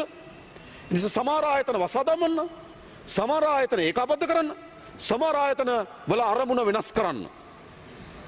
දැනටම කමිටුව විසින් අපිට නිර්දේශ ලබා දීලා තිබෙනවා. සමහර ආයතන එක යුගයකදී ඒ කාර්යභාරය සඳහා ඒ ආයතන ඕන වුණා. හැබැයි අද දශක ගණනාවක් ගිහිල්ලා ඒ අවශ්‍යතාවය අද නෑ රාජ්‍ය ආයතන. හැබැයි අපි ඒක අර බරව කකුල වගේ බරක් හිටියට ගෙනියනවා. අවශ්‍ය නේ? ඒක කරන්න ඕනේ. එහෙනම් අපි ඒකාබද්ධ කරන්න පුළුවන් ආයතන ඒකාබද්ධ කරනවා. හඳුනාගෙන තියෙන වසාදම යුතු ආයතන වසා දමන්න ඕන. අරමුණ වෙනස් කරන්න ඕන ආයතන අරමුණ වෙනස් කරන්න ඕන. ඒ සඳහා දැනට අමාත්‍ය මණ්ඩලයට ඒ පිළිබඳ වාර්තාව ලැබිලා තියෙනවා. අපි ඒක අනුමත කරලා තිබෙනවා. නැවත ඒ ශේස්ත්‍රවල ගැටලුවක් තිබෙනවා නම් ඒ ගැටලුවට මුහුණ දෙන අය මේවා ගැන දැන් සාකච්ඡාව පටන් ගන්න පුළුවන්. අපි දැන් පත්‍රිකාව දාලා තියෙනවා. මා දන්න මහවැලි අධිකාරිය පිළිබඳ යම් ප්‍රශ්නයක් මතුවලා තිබෙනවා. නමුත් අපි එහෙම තීන්දුවක් දැන්ට තීන්දුව තියෙනවා. නමුත් මේක අවසන් තීන්දුව නෙවෙයි. ඒ ආයතන වලට ඇවිල්ලා කියන්න පුළුවන් නෑ මේ ආයතනය පවත්වා ගැනීම සඳහා මෙන්න මෙහෙම උවමනාවක් තියෙනවා. මේ ආයතන මේ වෙනින් අපිට වැදගත් කියලා කියනවා නම් නැවත ඒ ආයතනය පවත්වා ගැනීම ගැන සැලකිලි ලක් කරන්න පුළුවන්. හැබැයි මේ වැඩේ කවුරු හරි කරන්න ඕනේ නැද්ද මේ රටේ? අපි ආවේ ඒක තමයි සිස්ටම් චේන්ජ් කියන්නේ හොඳේ. අපි ආවේ මේ තියෙන එක මේ විදියටම කරගෙන යන්න නම් අපිට හරි ලේසියි. හැබැයි අපි ආවේ මේ තියෙන එක රටටත් ජනතාවටත් සුබදායි ලෙස පරිවර්තනය කිරීම සඳහා තමයි අපි ආවේ. ඒක තමයි මේ කරමින් ඉන්නේ. ඒ පරිවර්තනය මේ කරමින් ඉන්නේ. එතනදී මම හිතනවා අපේ ව්‍යාපාරිකයන් විශාල කාර්යභාරයක් තියෙනවා. මම උන්ගේ සමුළුවකට ගිහලා කිව්වා හැම කෙනාම නිසි පරිදි බදු ගෙවිය යුතුයි. බදු ගෙවිය යුතුයි. බදු පැහැරගෙන අය ඉන්නවනම් බදු වලින් රිංගන අය ඉන්නවනම් බදු වංචා කිරීම සඳහා කවුරු හරි සූදානම් වෙනවා නම් ඒ හැම දෙනාටම විරුද්ධව තවත් අපි නීතිය ශක්තිමත් කළ ක්‍රියාත්මක කරනවා. සාධාරණ බද්දක් ගෙවන්න ඕන. හැබැයි අපි ඒගොල්ලන්ට සහතිකයක් දෙන්නම්. ඔබ ගෙවන බද්දේ සෑම රුපියලක්ම දේව කාර්යයක් වගේ අපි බලා ගන්නවා. සෑම රුපියලක්ම. මම දන්නවා බදු ගෙවන පුරවැසියන්. ඒ කර්මාන්තකරුවා තමන් මහන්සි වෙලා තමන්ගේ ව්‍යාපාරය රැක බලාගෙන තමන් විශාල ලෙස දායකත්වය සපයලා ගොඩනගලා ආර්ථිකයක් හදලා තියෙනවා. ඒකෙන් ආණ්ඩුව බද්දක් ගන්නවා. ඒක සරල නේ? එයාගේ ව්‍යාපාරය එයා උපයන ලාභයෙන් ආණ්ඩුව ගාණක් ගන්නවා. මොකද වෙන්න ඕන? අන්නේ ආණ්ඩුවට ලබා දෙන හැම රුපියලක්ම අපි පරිස්සම් කරන්න ඕන. අන්නේ බැඳීම අපි ආණ්ඩුවක් හැටියට ඉටු කරන සෑම රුපියලකටම අපි වග කියනවා ඔබ බදු ගෙවන්න අපි ආරක්ෂා කරන්න. එතෙන්ට ඒ විතරක් නෙවෙයි අපි මේ බදු ගෙවන අය පිළිබඳව විශේෂ ලෙස රජයෙන් ලබා දිය යුතු විවිධ යෝජනා පැකේජ් ගැන අපි කතා කරලා තියෙනවා. එයාපෝට් එකේදී තවත් අවස්ථාවලදී ඒ විශාල ලෙස බදු ගෙවනවට යම් විශේෂයක් ලබා දිය යුතුයි. ඒ ගැන අපි කල්පනා කරමින් තියෙනවා. මොකද බදු අවශ්‍යයි. හැබැයි අපි දන්නවා අපේ රටේ බදු අධෛර්යයටපත් උනේ ඇයි? මට එක ව්‍යාපාරිකයෙක් කිව්වා ලංකාවේ ප්‍රධානම ව්‍යාපාරිකයෙක්. ඔහු පාරේ කලර් ලයිට්ස් වල නතර වෙලා හිටියා කිව්වා. මේ පැත්තට ගියා කිව්වා වාහන පේලියක් එක්ක හමුදාවේ උසස් නිලධාරී. අනිත් පැත්තට ආවා කිව්වා ඇම්බියුලන්ස් එකක් එක්ක රටේ නායකයෙක්. එයා කිව්වා බදු ගෙවපු මම පාරේ නතර කරගෙන බදු වියදම් කරන කෙනා මාව පහු කරගෙන යනවා. ගෙවයිද බදු? මෙන්න මේ දේශපාලන සංස්කෘතිය අපි ඇති කරන්නේ ඒ නිසා තමයි. උන්ට විශ්වාසයක් ඇති කළ යුතුයි. පාලනයක් ගොඩනගී තිබෙනවා. ඒ පාලනයට ගෙවන බදු ඊටම හොඳින් ආරක්ෂා කරන පාලනය. රැක බලා ගන්න පාලනය. ඒ සංඥාව දුන්නොත් ඒගොල්ලෝ බදු ගෙවනවා. බදු ගෙවන කෙනෙක් ආඩම්බරෙන් එයා කියන මම බදු ගෙවන පුරවැසියෙක් කියලා. එහෙම කියන්න කැමති. මම ව්‍යාපාරයක් කරනවා. මම මෙතර ලාභයක් උපයනවා. මම රජයට මෙතර බද්දක් ගෙවනවා. හැබැයි එහෙම ගෙවන්න කම්මැලි වුණා. එකගණු වුණා මොකක් නිසාද? එකගණු වුණ වෙන මොකුත් නිසා නෙවෙයි. ඒ බදු වලට සිද්ධ වෙන දේ ඒගොල්ලෝ මහා දවල් දැක්කා. මොකද බදු ගෙවන්න කියලා කාටවත් හිතෙනවා. එතන නොගෙවා බැරිකමට බදු ගෙවන රාජ්‍යයක් අපේ රාජ්‍යය. නොගෙවා බැරිකමට. හැබැයි අපි හදනවා ගෙවන්න හිතෙන නේද බදු තියෙන රාජ්‍යයක් බවට මේ රාජ්‍ය පරිවර්තනය කරනවා. අද එහෙම වෙනවා. මා පෙන්නුව ඔබට IRD එකේ. මේ මාස දෙක ඇතුළත අපි අපේක්ෂා නොකරලද අපේක්ෂා කරලා ආදායමට වඩා වැඩි ආදායමක් ලැබෙන්නේ කොහොමද? විශ්වාසයක් හදලා තියෙනවා අපි මේ බදු පරිස්සම් කරනවා කියලා. අන්න සිස්ටම් චේන්ජ් පුරවැසියන්ගේ මනසේ මේක ඇති වෙනවා. ඒ වගේම ගත්තොත් අපේ වෘත්තීවේදීන්ට විශාල කාර්යභාරයක් තියෙනවා. අපි රාජ්‍ය වැටු වැඩි කරලා දීලා තියෙනවා. හැබැයි හැම දෙනාම වැඩ කරන්න ඕන. අල්ලස කොතනක හෝ කෙනෙක් රාජ්‍යයෙන් කෙරෙන්න ඕන කාර්යභාරය වෙනුවෙන් කාර්යභාරය ලබා ගන්න කෙනා යම් ගෙවීමක් කරන්න ඇති වෙන තත්ත්වයක් මේ රටේ ඇති නොකළ යුතුයි. ඔවුන්ට වැටුපක් ගෙවනවා. එම පුරවැසියන් ගෙවලා තියෙන බදු වලින් ඔවුන්ට වැටුපක් ගෙවනවා. හැබැයි වැඩේ කරගන්න ආපුවාම යගෙන් ගාණක් ගන්න බෑ. යට ගාණ දීලා තියෙන ආණ්ඩුව. ඒ නිසා කොතනක හෝ අපි කිව්ව හැමදාමත් මේ රටේ අල්ලස මේ රටේ අපේ රටේ අල්ලස රාජ්‍ය සේව අකර්මණ්‍ය කරනවා. මේ අල්ලස විසින් අපේ ආර්ථික වර්ධනයට බාධා කරනවා. අල්ලස විසින් ඒ වෙලාවේ කළ යුතු ව්‍යාපෘති ආපහු යනවා. අල්ලස විසින් නොකළ යුතු ව්‍යාපෘති සිද්ධ වෙනවා.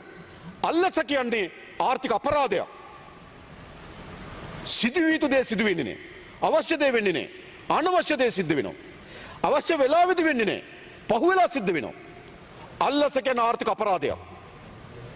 ඒ නිසා අල්ලස පිළිබඳව අපි දැඩි තීන්දුව ගන්නවා. හැම රාජ්‍ය නිලධාරි මහත්මයෙකුට අපි කියන්නේ කරුණා කරලා තමන්ට පැවරලා තියෙන මහජනයාගේ බදු මුදල් වලින් වැටුපක් දෙනවා. වගකීමක් පැවරලා තියෙන වගකීම ඉටු කරන්න අමතර ගාස්තු නැතුව. කීපයක්ම අපි කරලා තියෙනවා. මා ඒ ආයතන වලට නම් කියන්නේ සමහර ආයතන වල අපි සේවකින් මේ වන විටත් වැඩ තහනම් කරලා තියෙනවා. සමහර ආයතන වල ගෙදර යවලා තියෙනවා. මේ රාජ්‍ය යලි ප්‍රතිස්ථාපනය කරන්න ඕන. අපේ රාජ්‍ය යාන්ත්‍රණය පුරා පැතිරී තිබෙන මේ අල්ලසේ සංස්කෘතිය ඉවත් කරන්න මේ රට ගොඩනගන්න. ඒක ඉවත් කරන්න නම් මොකද්ද වෙන්න ඕන? පළමු කොටම දේශපාලන අධිකාරියේ ඒ සංඥාව දෙන්න ඕන. මා දැක්ක මෙතන ටෙන්ඩර් කීපයක් ගැන සාකච්ඡා වුණා. මතක තියාගන්න. එකක් මන්නාරමේ සුලම්බල ව්‍යාපෘතිය ගැන කතා වුණා. මොකද්ද සිද්ධ වුණේ? මන්නාරම සුලම්බල ව්‍යාපෘතියට අපි කැඳෙව්වා ටෙන්ඩරයක්. එක ටෙන්ඩර් කරුවේ තාක්ෂණික මොකක් හරි ටෙක්නිකල් කමිටු එකෙන් පැත්තකින් තිබ්බා. අනිත් ටෙන්ඩර් කරුව තෝරගත්තා. බිඩ් එක විවෘත කරන්න. මෙයා ගියා අපීල් බෝඩ් එකට. අපීල් බෝඩ් එකට ගියාට පස්සේ කිව්වා එයාගේ ටෙන්ඩර් එක විවෘත කරන්න කිව්වා. විවෘත කරලා බලපුවාම එයා අඩුම කෙනා. අපි තෝරගත්තේ කවුද? අඩුම කෙනා තෝරගත්තී. ලංකාවේ පළවෙනි වතාවට මන්නාරමේ මෙගාවොට් 50ක සුලන් විදුලි බලාගාරයක් ලබා දීලා තියෙනවා. ඒකකය $4.57ට. 8.22 තිබුණේ මේව හොඳයි. 4.57ට. එයි. ඒකට චෝදනා කරනවා දැක්ක මෙතන. අපි හරි දේ කරලා තියෙනවා. අපි කිසිදු මතක තබා ගන්න.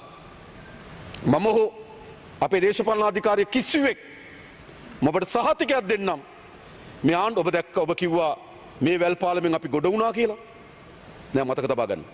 අපි මේ වැල් පාලමේ ගමන් කරමින් තිබෙන මේ මහා ජනයාගේ බර කරට අරගෙන. දරුවා නෙවෙයි බර. හරිද? මේක මොකද්ද අපි ඇමතුරු ගොඩ වුණා කියලා මොනව අරගෙනද? තියෙන ඇමති පඩිය කපලද? නිවාස අත්තරලද? ලයිට් බිල් වතුර බිල් අත්තරලද? කුමනෝ ව්‍යාපෘතියක් වෙනුවෙන් රුපියල කල්ලසක් ඉල්ලන්න මතක තබා ගන්න. එහෙම කෙනෙක් මෙතන නැහැ. මේ හැම කෙනාගෙනම මට වගේම මේ හැම කෙනාටම හැම කෙනාගෙනම සහතිකයක් දෙන්න පුළුවන්. එහෙම ආණ්ඩුව හදලා තියෙනවා. මේ ආණ්ඩුව දෙපා කියන්නේ. මේ ආණ්ඩුව දසමත් කියලා කියන්නේ. මේක තමයි ආණ්ඩුව. ලංකාවේ පළවෙනි වතාවට ජනතාවට ආණ්ඩුවක් ලැබිලා තියෙනවා. මෙච්චර කල් ජනතාවට ආණ්ඩු ලැබුණේ නෑ. කල්ලි ලැබුණේ. පවුල් ලැබුණේ. ගජමිතුර ලැබුණේ. පළමු වතාවට පුරවැසියන්ගේ ආණ්ඩුවක් ලැබිලා තියෙනවා. එහෙමයි ආණ්ඩු. අපි මේ රටේ පුරවැසියන්ට ආදර්ශයක් දෙන්නම් ආණ්ඩු කියන්නේ මොකද්ද කියලා.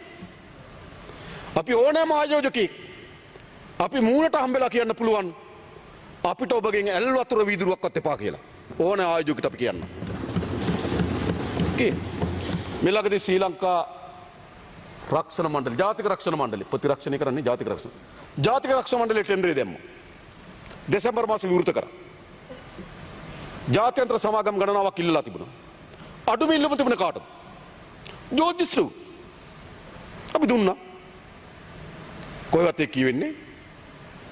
අපි වල දේශපාලන පසුබිම් බැලුවද? කවුද කියලා බැලුවද? විරුද්ධවාදීද කියලා බැලුවද? අඩුම ටෙන්ඩරේට අපි දීලා තියෙනවා. එහෙමයි ආණ්ඩු කරන්නේ. හැබැයි ඒ විදිහටම නෙළුම් කුළුණක් දීලා තියෙනවා. ඒක ගැන හොයනවා. ඒ විදිහට නෙමෙයි. නෙළුම් කුළුණේ ආපන ශාලාව තියාගෙන යන්නේ. ඒක වෙනම හොයනවා හොඳයි. නෙළුම් කුළුණට පාඩුයි. හරිද? නියෝජිත ආයතනයේ ලාභයි. අපේ හෝටලේ අපි උයන්නේ අපි කණ්ඩ දෙන්නේ අපේ සේවකයෝ ඒගොල්ලෝ නමට ලාභ ගන්නවා. එහෙම කරන්න බෑ බිස්නස්. ඒක අපි පරීක්ෂණය කරන්න. හැබැයි අපි දුන්නා එයාගේ සමාගම තමයි ප්‍රතිරක්ෂණේ අඩුම විල්ලුම කරේ. එයා තමයි නියෝජිත ආයතන ලංකාවේ. එයාට අපි දුන්නා. ඔබ අහලා තියෙනවද මේ රටේ එහෙම? වෙනත් දේශපාලන පක්ෂයක නායකයෙක් ටෙන්ඩරයක් දැම්මට පස්සේ එයාට ටෙන්ඩරේ ලැබුණා කියලා අහලා තියෙනවද මේ රටේ? අපි දීලා තියෙනවා. අපිට වෙන බැඳීම් නෑ මතක තබා ගන්න. රටට ජනතාවට හිත කරද කියන බැඳීම විතරයි අපි බලන්නේ. අන්න එහෙම ආණ්ඩුවක් මේ හදලා තියෙන්නේ. ඒ නිසා අපි හිතනවා මේ රට ගොඩනැගීම සඳහා අවශ්‍ය වෙන පදනම අපි නිර්මාණය කරලා තිබෙනවා. ආර්ථික ස්ථාවරභාවය නිර්මාණය කරලා තියෙනවා. ශක්තිමත් රාජ්‍ය සේවයක් නිර්මාණය කිරීම සඳහා අපි පය තබලා තිබෙනවා. ඊට පස්සේ අපි ගත්තොත් දේශපාලන අධිකාරිය ඒ සඳහා අධිතනින් වැඩ කරන තැනකට අවිලා තියෙනවා. නීතිය විධානයේ ආධිපත්‍ය අපි තහවුරු කරමින් තිබෙනවා. මම දැක්ක විශාල ආందోලන තුඩුන පොලිස්පතිවරයාගේ ප්‍රශ්නය. නේද? අපි ඇඟිලි ගහලානේ. එක ජනාධිපතිවරයෙක් ඉන්නවා. ඒ ජනාධිපතිවරයා පත් කරපු පොලිස්පති හිරේ ඒ ජනාධිපතිවරයා පත් කරපු මහ බැංකුව අධිපති රටින් පැනලා. Fed notice. හැබැයි ගිහිල්ලා ටීවී වලත් කතා කරනෝනේ. අහන්න. කෝයා පත් කරපු මහ බැංකුව අධිපතිවරයා ඔයා පත් කර මේ රටේ මහජනක විශාල විරෝධයක් තියෙද්දි ඔයා පත් කර පොලිස්පතිකෝ හිරේ ඒගොල්ලෝ රටවල් පාලනය කරන්න. ඒගොල්ලෝ රටවල් පාලනය කරන්න. මට කියන්න අපි රාජ්‍ය සේවයේ ශ්‍රේෂ්ඨාධිකරණයට අධිකරණ පදයට අපි විශාල තනොත් පත් කිරීම ගණනාවක් කරා. මෑත කාලේ පුරප්පාඩු පත් කරලා තිබෙනවා. හැබැයි කිසි කෙනෙකුට ඇඟිල්ල දික් කරන්න පුළුවන්ද මෙයා වැරදි කියලා? අපි දන්නේ අපි ඒගොල්ලෝ ඇසුරු කරලා නැහැ. අපි ඒගොල්ලෝ පත්වීම දෙනකොට විතරයි අපි දන්නේ. අපි හැබැයි ඒගොල්ලන්ගේ පුද්ගලික ලිපි ගණුව ගෙනල්ලා අපි හොඳට පරීක්ෂණ කරලා තමයි අදාළ තනුරුල් පිරිනමලා තියෙන්නේ. සමහර තැන් ටිකක් තියෙනවා තාමත් පොඩි දොබි අබල දුබල තියෙන අපි ඒව වෙනස් කරන්න. එම කරන්න ඕන. මේ රට ගොඩනැගීම සඳහා අවශ්‍ය වෙන ඒ යාන්ත්‍රණය අපි ශක්තිමත් කරමින් ඉන්න. ඒ නිසා පදනම රාජ්‍ය සේවය, දේශපාලන අධිකාරිය, ආර්ථික ස්ථාවරභාවය, නීතිය විධානයේ ආධිපත්‍යය සෑම කෙනාටම සමානව නීතිය ක්‍රියාත්මක කරන රටක්. ඔබ හිතන්න අද ජාතික ජනබලවේගයේ ආණ්ඩුව නොහිටින්න හිටපු පොලිස්පතිවරයා දවසකට හරි රිමාන්ඩ් වෙයිද කියලා මට කියන්න. කවුරු හරි නැගිටලා කියන අපේ ආණ්ඩුව කරත් මේක වෙනවා කියලා. ඕගොල්ලන්ගේ ආණ්ඩුව වෙන්නේ නැහැ. මට අපි දන්නවනේ වෙන්නේ නැහැ. අපි කරනවා. අපිට වෙන බැඳීම් නෑ මතක තබා ගන්න. අපිට මේ රට පිළිබඳවත් මේ රටේ මහජනයා පිළිබඳව තියෙන බැඳීම විතරයි අපිට තිබෙන්නේ. නිසා පදනම හැදුවා. මෙතනින් පස්සේ අපේ ආර්ථික ගොඩනැගීම සඳහා අවශ්‍ය වෙන දිශානතිය අපි කල්පනා කරමින් තිබෙනවා. විශේෂයෙන් ගත්තොත් අපිට අවශ්‍යයි කරුණු කීපයක් අපි සම්පූර්ණ කරගන්න ඕන. එකක් මේ ඩිජිටල් කරන ව්‍යාපෘතිය. ඒක ඉතා වේගයෙන් අපි සම්පූර්ණ කර ගැනීම සඳහා බලාපොරොත්තු වෙනවා. විශේෂයෙන්ම අපි 2012 ඉඳන් සාකච්ඡා කරමින් තිබෙන මේ UDI එක අපි ඔවුන් යම් කාලයක් කියලා තිනවා. ඒ කාලෙට චුට්ටක් මම වැඩි කරලා කියන්නම්. අවුරුදු දෙකමාරක් ඇතුළත මේ ඩිජිටල් හැදුරුම්පත ලංකාවේ ක්‍රියාත්මක කරනවා. ඔවුන් ඊට වඩා වැඩි කෙටි ඉලක්කයක් මට දීලා ඊට වඩා අඩු ඉලක්කයක් දීලා තිනවා. මම ටිකක් වැඩි වුණොත් කිව්වේ කාර්ය අසාර්ථක වුණොත් නේද කරගන්න බැරි වුණොත් මම අවුරුදු දෙකමාරක් ඇතුළත. ඒතර අපේ සියලු ගනුදෙනු මේ පද්ධතියට අපි ගේන සැලසුම් කරනවා. එහා සමාන ලෙස අපි ක්‍රමානුකූලව අපේ මුදල් නෝට්ටු පරිහරණය අවම කිරීම සඳහා සැලසුම් හදමින් තිබෙනවා. දැන්පට මුදල් අමාත්‍යාංශ අපේ ජනාධිපති ලේකම් කාර්යාලයත් මහ බැංකුව අධිපතිතුමා ආකාර කණ්ඩායම් එක්ක එකතු වෙලා කොහොමද මේ කඩදාසි නෝට්ටු පාවිච්චි කරන එක අඩු කරන්න සඳහා අවශ්‍ය වෙන ප්‍රතිපත්තිමේ තීරණ මේ අයවැයෙන් පස්සෙත් අපි ප්‍රධාන තීරණ කීපයක් දැනුම් දෙන්නම්. මෙන්න මේවා අපි තීරණය කරනවා මේ මුදල් නෝට්ටු පරිහරණය අතර කරන්න ඕන. අද අපේ රට විශාල අල්ලස සිද්ධ වෙන්නේ මේ මුදල් නෝට්ටු වලින්. පොර බෑග් වල දාගෙන සල්ලි අරන් අවිලා තියෙනවා. බීෆ් කේස් වල දාගෙන ඉඩම් අරන් ගිහපු ඉතිහාස අපි දකිනවා. මේ ඔක්කොම නෝට්ටුත් එක්ක සිද්ධ වෙලා තියෙන ගනුදෙනු. ඒ නිසා අපි නෝට්ටු රහිත ආර්ථිකයකට පරිවර්තනය කිරීම සලසුම් හදලා තියෙනවා. ඩිජිටල් කරණය. අනිත් පැත්තෙන් ගත්තොත් අපි මේ ඩිජිටල් කරණය හරහා අපේ ගම සහ නගරය අතර තියෙන දුරස්ථභාවය අවම කිරීම සඳහා අපි සලසුම් හදනවා. ඒ ප්‍රවිෂ්ඨ වෙලා නගර කෙනෙකුට දත්ත තොරතුරු ලබා ගන්න පුළුවන් ආකාරයෙන්ම ගමේ කෙනාටත් ඒක ලබා ගත යුතුයි. ඔහු ගමේ ජීවත් වෙන හේතුව මත, ඔහු නගරේ ජීවත් වෙන හේතුව මත ඔවුන්ට දත්ත තොරතුරු ප්‍රවිෂ්ඨ වීමේ හැකියාව වෙනස් නොවිය යුතුයි. එනිසා අපි ගම සහ නගරය අතර තියෙන දුරස්ථභාවය සමනය කිරීම සඳහා මේ ඩිජිටල් කරන ව්‍යාපෘති අපි ක්‍රියාත්මක කරනවා. අනිත් පැත්තෙන් අපි කාර්යක්ෂම කරනවා. දැනටමත් ජනාධිපති අරමුදල ඉස්සර ෆයිල් එක අරගෙන ජනාධිපති ලේකම් කාර්යාලයට එන්න ඕන. අපි දැන් ප්‍රාදේශීය ලේකම් කාර්යාලය දක්වා ව්‍යාප්ත කරලා තියෙනවා. ඔන්ලයින් අපිට ඇප්ලිකේෂන් එක එවන්න අපි අනුමත කරනවා මුදල් යවන account එකට. අපි දැන් ඒක කරලා තියෙනවා. අපි හිතුවටත් වඩා වැඩි වේගෙන් 60%කින් ජනාධිපති ලේකම් කාර්යාලයට ෆයිල් උස්සගෙන එක අඩු වෙලා තියෙනවා. ඉතුරු 40% ඉතා ඉක්මනින් අඩු වෙයි කියලා අපි හිතන. ඒ කියන්නේ පුරවැසියන් මේ ඔන්ලයින් මේ ඩිජිටල් වලට ඉතා ඉක්මනින්ම අනුගත වෙන්න ලෑස්ති පුරවැසියන්. අපි විදේශගත ශ්‍රී ලාංකික උප්පන්න සාතිකයේ ඒ ගැනීම උප්පන්න සාතික මරණ සාතික විවාද සාතික ලබා ගැනීම සඳහා අවස්ථාව ලබා දීලා තියෙනවා. වෙනද තානාපති කාර්යාලය නේද මල්ලි පුරවලා මෙහෙට ඇවිල්ලා මෙහි අස්සංගාලා හෙට වෙනස් කරලා තියෙනවා. අපි ඒ වගේම ගෞපේ හරහා රාජ්‍ය ආයතන දැන්ට ගණනාවක් දැන්ට අපි කීපයක් තෝරගෙන තියෙනවා. එන්නෙන් අපි වැඩ කරනවා. රජයේ සියලු ගෙවීම් ගෞපේ පද්ධතිය හරහා ගෙවන්න පුළුවන් විදිහට ප්ලැට්ෆෝම් එක හරහා ගෙවන්න අපි සැලසුම් හදමින් තිබෙනවා. රජයේ සියලු ගනුදෙනු ඩිජිටල් පද්ධතියක් කරා ගෙවීම සඳහා කටයුතු කරමින් තිබෙනවා. ඒ නිසා ඩිජිටල් කරණය සඳහා හදලා තියෙන සැලසුම පියවරෙන් පියවර ඉදිරියට යමින් තිබෙනවා. කාර්යක්ෂමතාවය, ඒ වගේම වියදම් අඩු කිරීම, ඒ වගේම නාස්තිය අවම කිරීම, ගනුදෙනු සිද්ධ වෙන්නේ වර්චුවල් ලෝකේ නම් මේ දෙන්න කවුන්ටරේ ගාව මුණ ගැහුනොත් තමයි මේ අනිත් ගනුදෙනු සිද්ධ වෙන්නේ. හැබැයි කවුන්ටරේ ගාව මුහුණට මුහුණ දෙන්න මුණ ගැසෙන එක නතර කරනවා. ආයෝජන මණ්ඩලය අනුමැතියක් ගන්න. අනුමැතිය දෙන කෙනයි අනුමැතිය ගන්න කෙනයි කවුන්ටරේ ගාව හම්බුනාම වෙනස් ගනුදෙනු වෙනවා.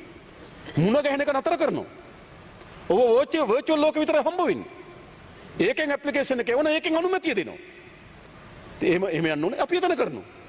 ඒ වගේම දැන් ඩිජිටල් කරන අපේ ප්‍රධාන සලස්මකට කටයුතු කරමින් තිබෙනවා ඉදිරි ඉලක්කය. ඊළඟ බලශක්තිය.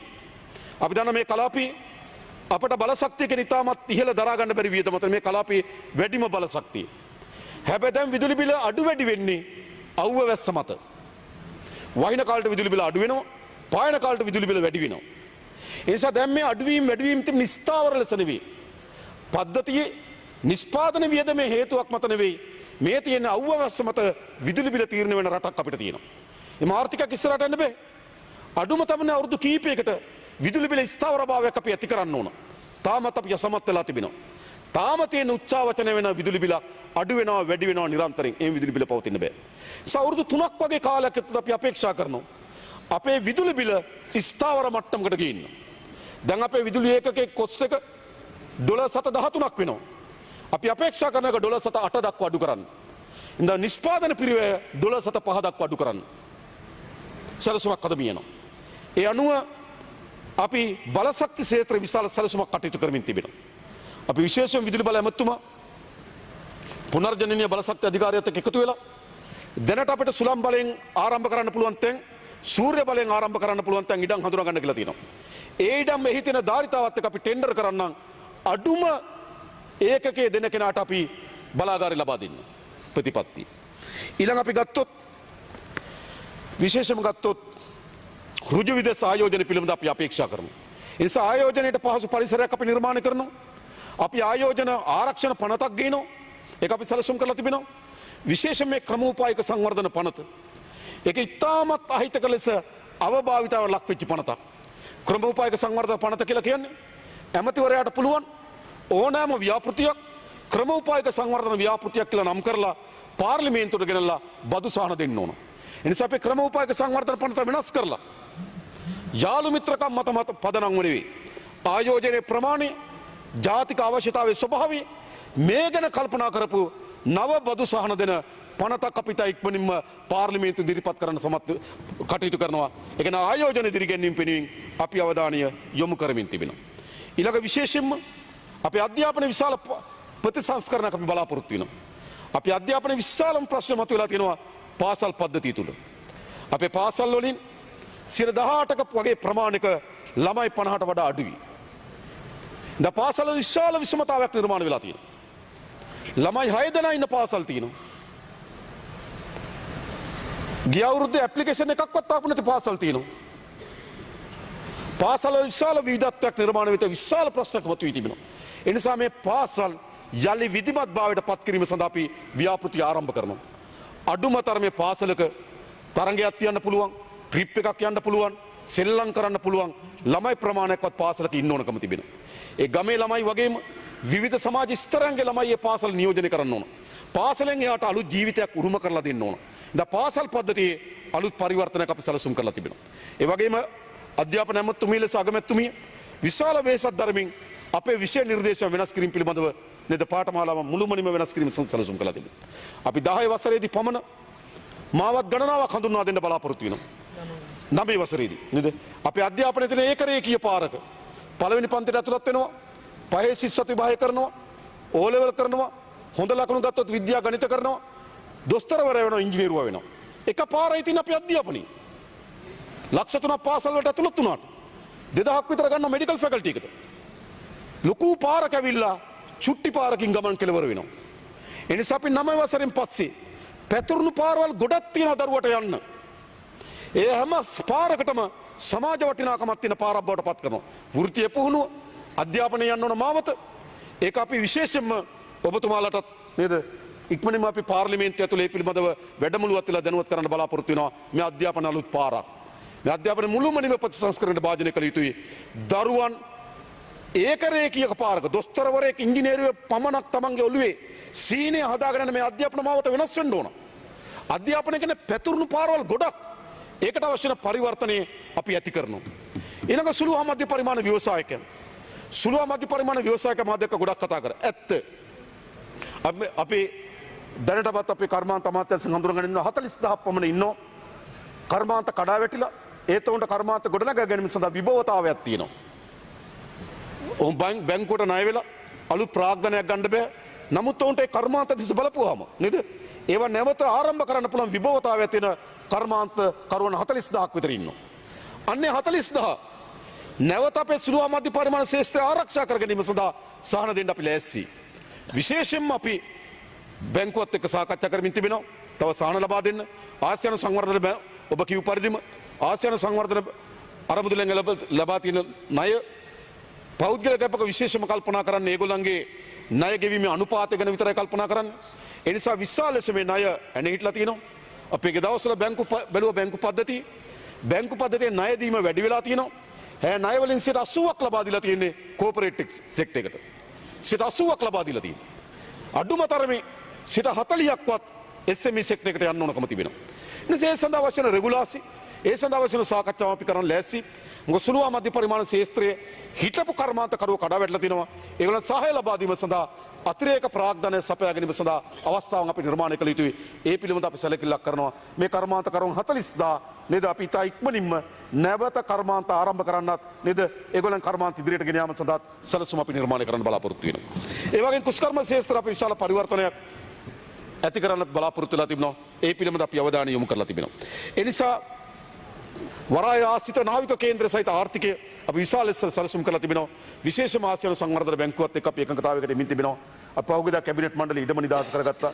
කෙරවල පිටියේ බාලු මධ්‍යස්ථානයේ එතන නිර්මාණ. එතන සක්්‍යතා අධ්‍යයනය කරලා අපි එතන ඉතා ඉක්මනින් පටන් ගන්න අපි සැලසුම් කරලා තිබෙනවා. ඒක. ඒ නිසා ආර්ථික ස්ථාවරභාවයට ලක් කරලා අපි ආර්ථික ඉදිරි ඉලක්ක සහිතව මෙහෙයමින් තිබෙනවා. මම අහන්නේ මේ රටේ පුරවැසියන් සහ ඔබෙන් මොකද්ද මේකේ තියෙන වැරද්ද? මොකද්ද තියෙන වැරද්ද? මේක වෙනස් කරන්න ඕනද? මේ ගමන ශක්තියක් දිලි ඉස්සරහට යන්න නෙවෙයි තියෙන්නේ. මම කියනවා ඔබගේ දේශපාලන අනාගතය රඳා පවතින්නේ. මේ ව්‍යාපෘති අකුල් හෙලීමෙන් ඔබ දේශපාලනය කරන්න හිතනවා නම් ඔබගේ දේශපාලනය දිනපතා වළංගු වෙනවා. මතක තියාගන්න.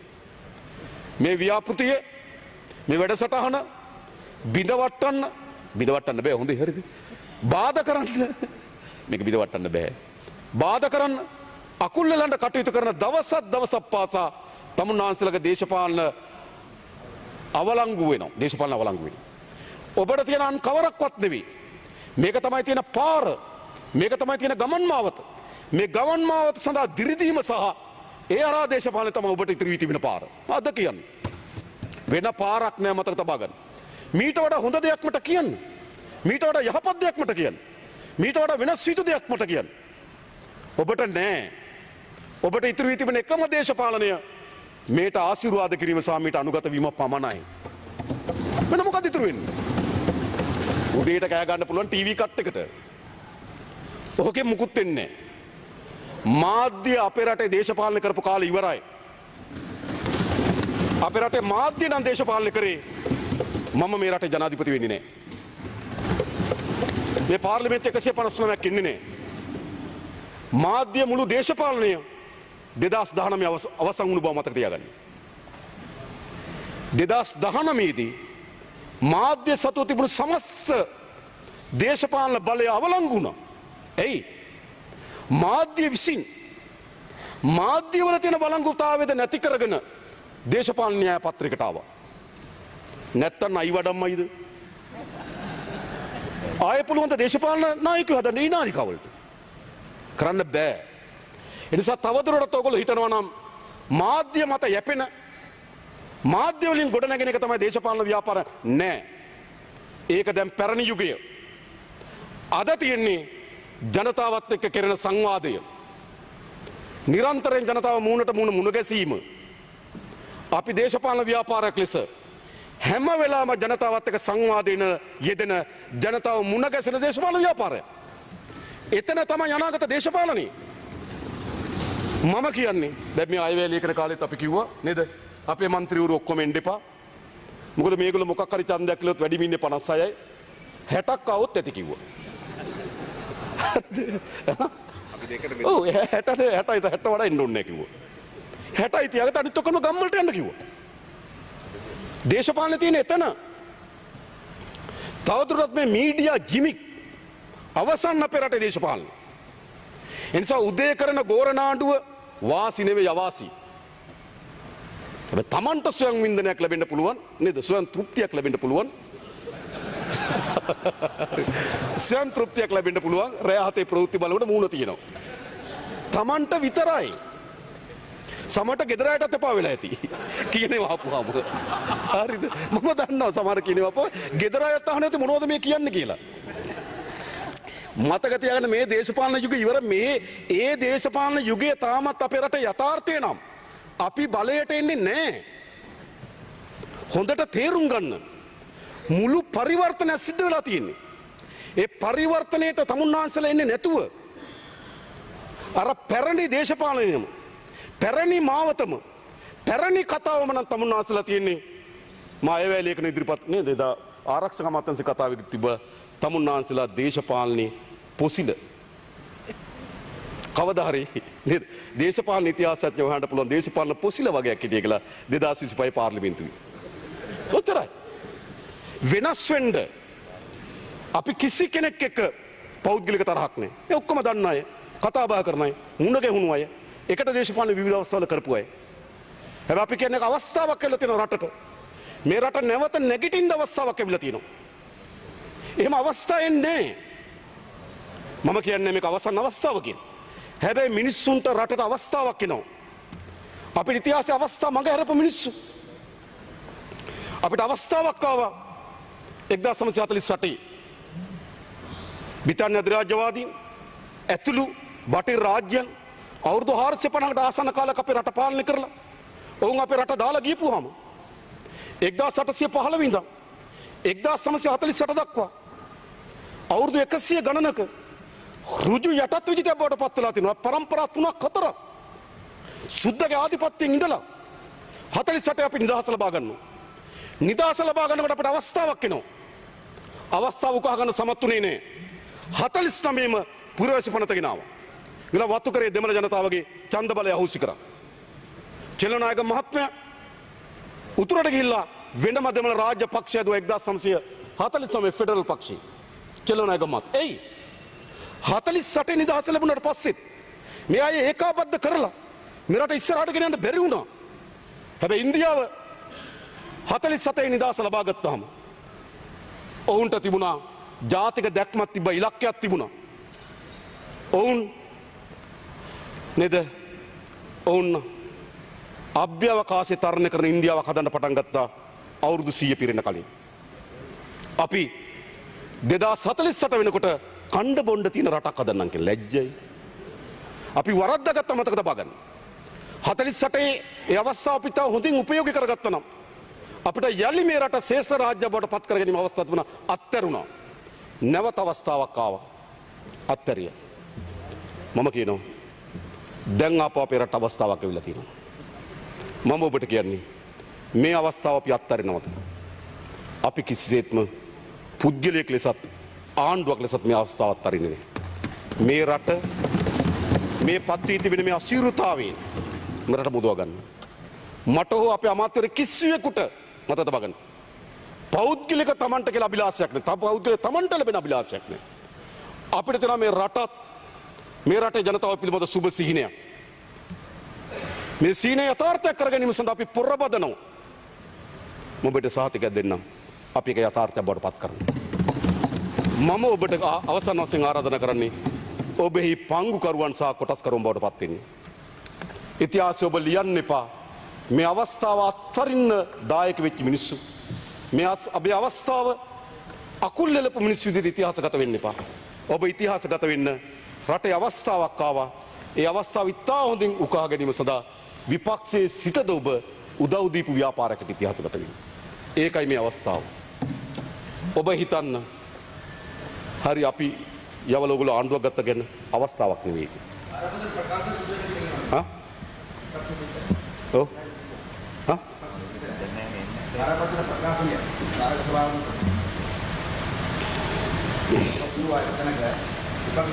බරපතල ප්‍රකාශනය ගරු මන්ත්‍රීතුමා වනගනිතුමා කාර්ය සභාවනේ ඔව් ඔව් පැදිලි කිරීමක් වුණා. මොකද ඔබතුමාගේ කතාවෙන් ආගෙන හිටියා. එතන ඔබතුමා කිව්වා බරපතල ප්‍රකාශනය විපක්ෂයට සිදු වෙනවා ආර්ථික අස්ථාවර කිරීමේ ඉලක්ක කරගෙන.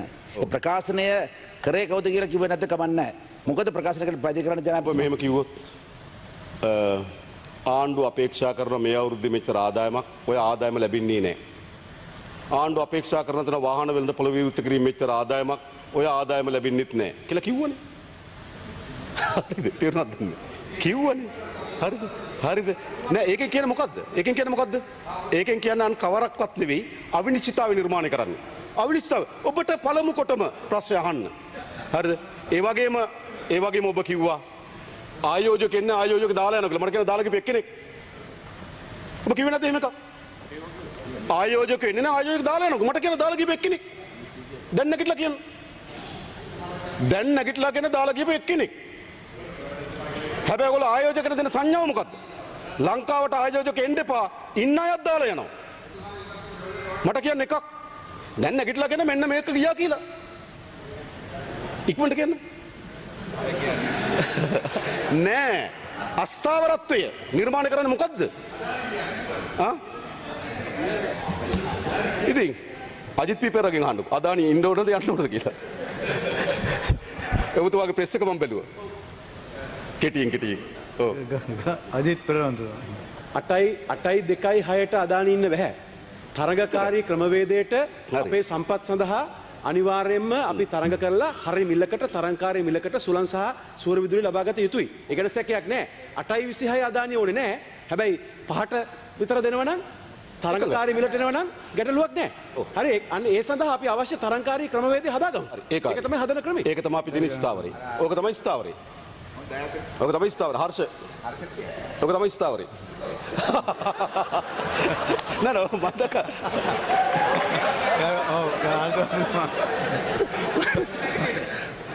ඒක තමයි අපේ ස්ථාවරයක්. නෑ ඔබතුමාට මතක ඇති අපි තමයි ඉස්සෙල්ලම මේ තරගකාරීත්වය ගෙනාවේ ගරු ජනාධිපතිතුමා. ඔබතුමායි අපි ඔක්කොම එක පැත්තේ ඉඳලා එකට කතා කරේ. ඕකට ජනාධිපතිතුමා ඕකනේ කතා කරේ. හරි නෑ දැන් බොහොම ස්තුතියි හර්ෂ මන්ත්‍රීතුමා. හැබැයි ඔබතුමාට අදානි සමාගමෙන් නිවේදනය ආපු හැටි පොඩි කලබල වීමක් වුණා එහෙනම්. කලබල වෙලා කිව්වා මේ ව්‍යාපෘතිය ගියා තව කවුද ඉන්නේ කියලා. මම දැක්ක ඔබතුමාගේ කාට් එකක් මං ගාව තියෙනවා. හරිද? මේක ගියා ආයේ කවුද එයිද ඩොලර් බිලියනක ව්‍යාපෘතිය. බිලියනකුත් නෑ එතන හොඳේ. එතන ගිහපු ඉලක්කමත් වැරදි. ඔබතුමාගේ ඩොලර් බිලියනක ව්‍යාපෘතියක් ගියා කියලා. බිලියනයක් නෑ එතන. හරිද? 900කුත් නෑ. හරිද? තව ලංසු තියන්න පුළුවන්. හරිද? මම කියන්නේ හරිද? ගියේ නෑ. හරිද?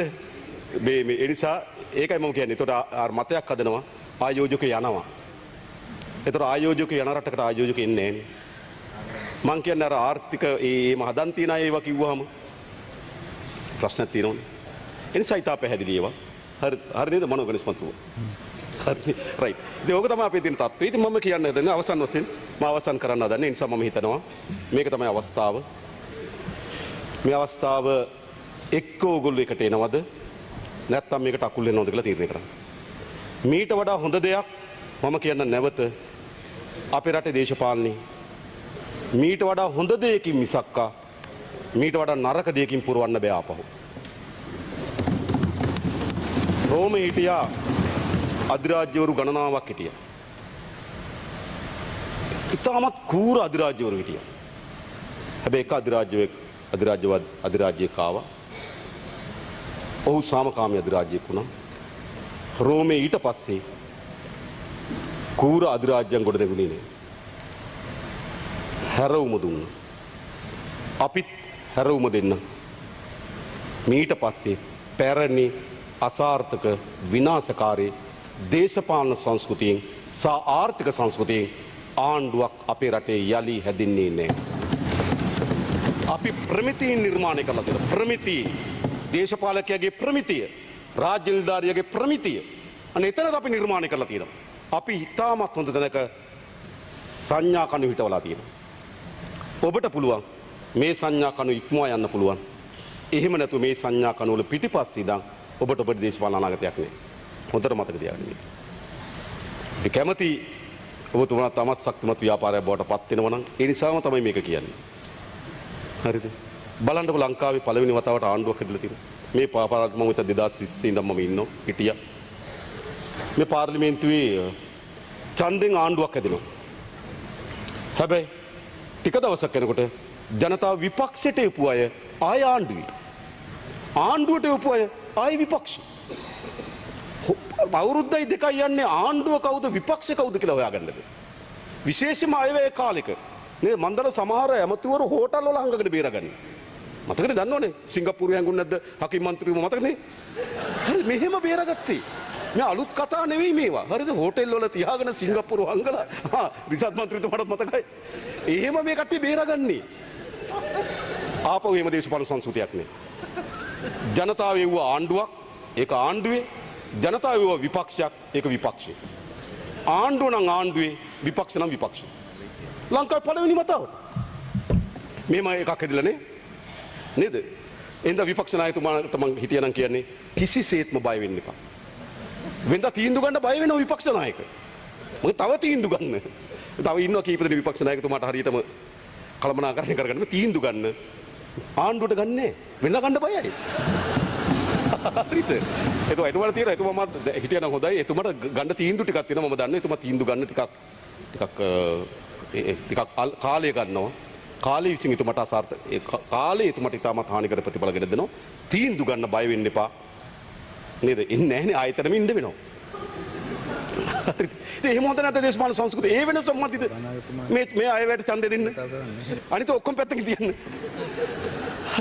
ඔයගොල්ලන්ට විපක්ෂයට විපක්ෂයේ විශ්වාසය හදලා දීලා තියෙනවා. මම කියන්නේ ඒවා තමයි දේශපාලන වෙනස්කම්. හරිද? ඒ නිසා මම හිතන්නේ මේ වෙනස්කමත් එක්ක අපි ඉස්සරහට යමු. විශේෂ මුදල් අමාත්‍යාංශ අපි ලේකම්තුමා ඇතුළු නිලධාරි මණ්ඩලය විශාල වෙහෙසක් දරනවා මේ මම හිතන එතුමා මහින්ද සිරිවර්ධන මැතිතුමා ඉතා වෙහෙසක් දරනවා. මම දන්නේ තාමත් සමහර අවස්ථාවල විශාල බෙහෙත් අහුරක් බොමින් තමයි එතුමා වැඩ කරන්නේ.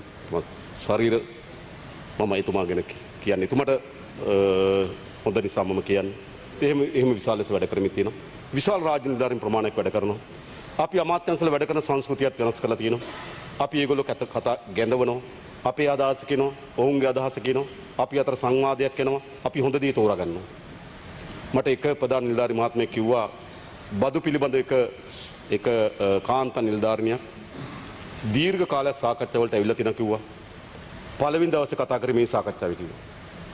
අපේ පාලනයන් තිබුණේ අනිත් අයට ඉඩ නොදෙන කාලනේ. සියල්ල දත් අනේකා යට කරන ඒ රශ්මි කදම්බට යට වෙච්ච පාලනයන් තිබුණා. අපි එහෙම නෙවෙයි අපි හදලා තියෙන ඉතාමත් හොඳ සංවාදශීලී තත්ත්වයක් හදලා තියෙනවා. අපි හැම යෝජනාවක්ම අපි කතා බහ කරනවා අපි අපිට තියෙන අදහස කියනවා. අපි ඔවුන්ගේ අදහස ගන්නවා. අපි දෙගොල්ලොම එකඟ තැනකට එනවා. මොකක්ද අපි කළ යුතු දේ කියලා. එම සංස්කෘතියක් අපේ රටට ඕන. හැම වෙලාවම රටක් ඉස්සරහට යන්නේ තනි පුද්ගලයන්ගේ තීන්දුව මත නෙවෙයි. රටක් ඉස්සරහට යන්නේ සාමික තීන්දුව මත. මතක තියාගන්න. තනි පුද්ගලයන් ලෝකේ වෙනස් කරපු යුගයේ දැන් අවසන් වෙලා තියෙනවා. ලෝකෙ ඉස්සරහට ගමන් කරමින් තියෙන සාමික තීන්දුව මත. ඒ නිසා අපි අමාත්‍ය මේ හැම අමාත්‍යවරයෙක්ම දන්නවා. අපි හැම ආණ්ඩුවේ හැම තැනකම අපි සමහරට මීටින් ටිකක් වෙලා යනවා. අපි තා හොඳින් සංවාද කරනවා. අපි උන්නත පටවන්නේ නැහැ. උන්ගේ අදහස ගන්නවා. අපේ අදහස අහනවා. හොඳ දේ අපි තෝරගන්නවා. ඒ නිසා අපි ඔක්කොම එකට මුදල් අමාත්‍යාංශ දේශපාලන අධිකාරිය අපි ඔක්කොටම මේක මේ වෙමින් තිබෙනවා. ඒ වගේම මහා බැංකුව අධිපතිතුමා විශාල වේසක් දරනවා. අපේ උද්දමනය පොලි අනුපාතික ඊට පස්සේ විනිමය අනුපාතික ඒ කියන්නේ මොනිටරින් පොලිසිය ඉතාමත් ශක්තිමත් පවත්වාගෙන යන තුමා වේසක් දරනවා. ඒ සඳහා විශාල කාර්යයක් උන් විසින් කරනවා. එන හැම දිනාටම බේන් මිස්සිතු ඇත්තටම අපි මිස්සිතු කරගත යුතු කාර්යයක්. මම ඔවුන්ට ඉස්සිතු කරන්න නෙවෙයි. අපි ඔක්කොම එකතු වෙලා මේ කාර්යය කරන්න වේස ධර්මෙන් තිබෙනවා. ඒ නිසා ඒ සංස්කෘතිය අපේ රටට අපි නිර්මාණය කිරීම සඳහා වේස ධර්මෙන් තිබෙනවා. ඉතින් අපි හැම දිනාම මේ අවස්ථාව ඒක කරගෙන අපි ඉස්සරහට යමු. ඉතින් ඒ නිසා අවසන් වශයෙන් මේ විවාදයේ දීර්ඝ කාලයක් පැවැත්ුණා. ඒ විවාදයේදී බොහෝ අය අදහස් ඉදිරිපත් කරා. ආරම්භයේදී කිව්වක මම මේ ස්ථාවරේ නම් ඉන්නවා. සමහර අය වේදනාවෙන්, සමහර අය කෝපයෙන්, සමහර අය සාධනෙලි සදාත් ඉස්පත් කරා. ඒ හැම අදහසකම අපි ගරු කරමින් එහෙනම් අපි නතර වෙනවා. බොහොම ස්තුතියි ගරු කතානායක.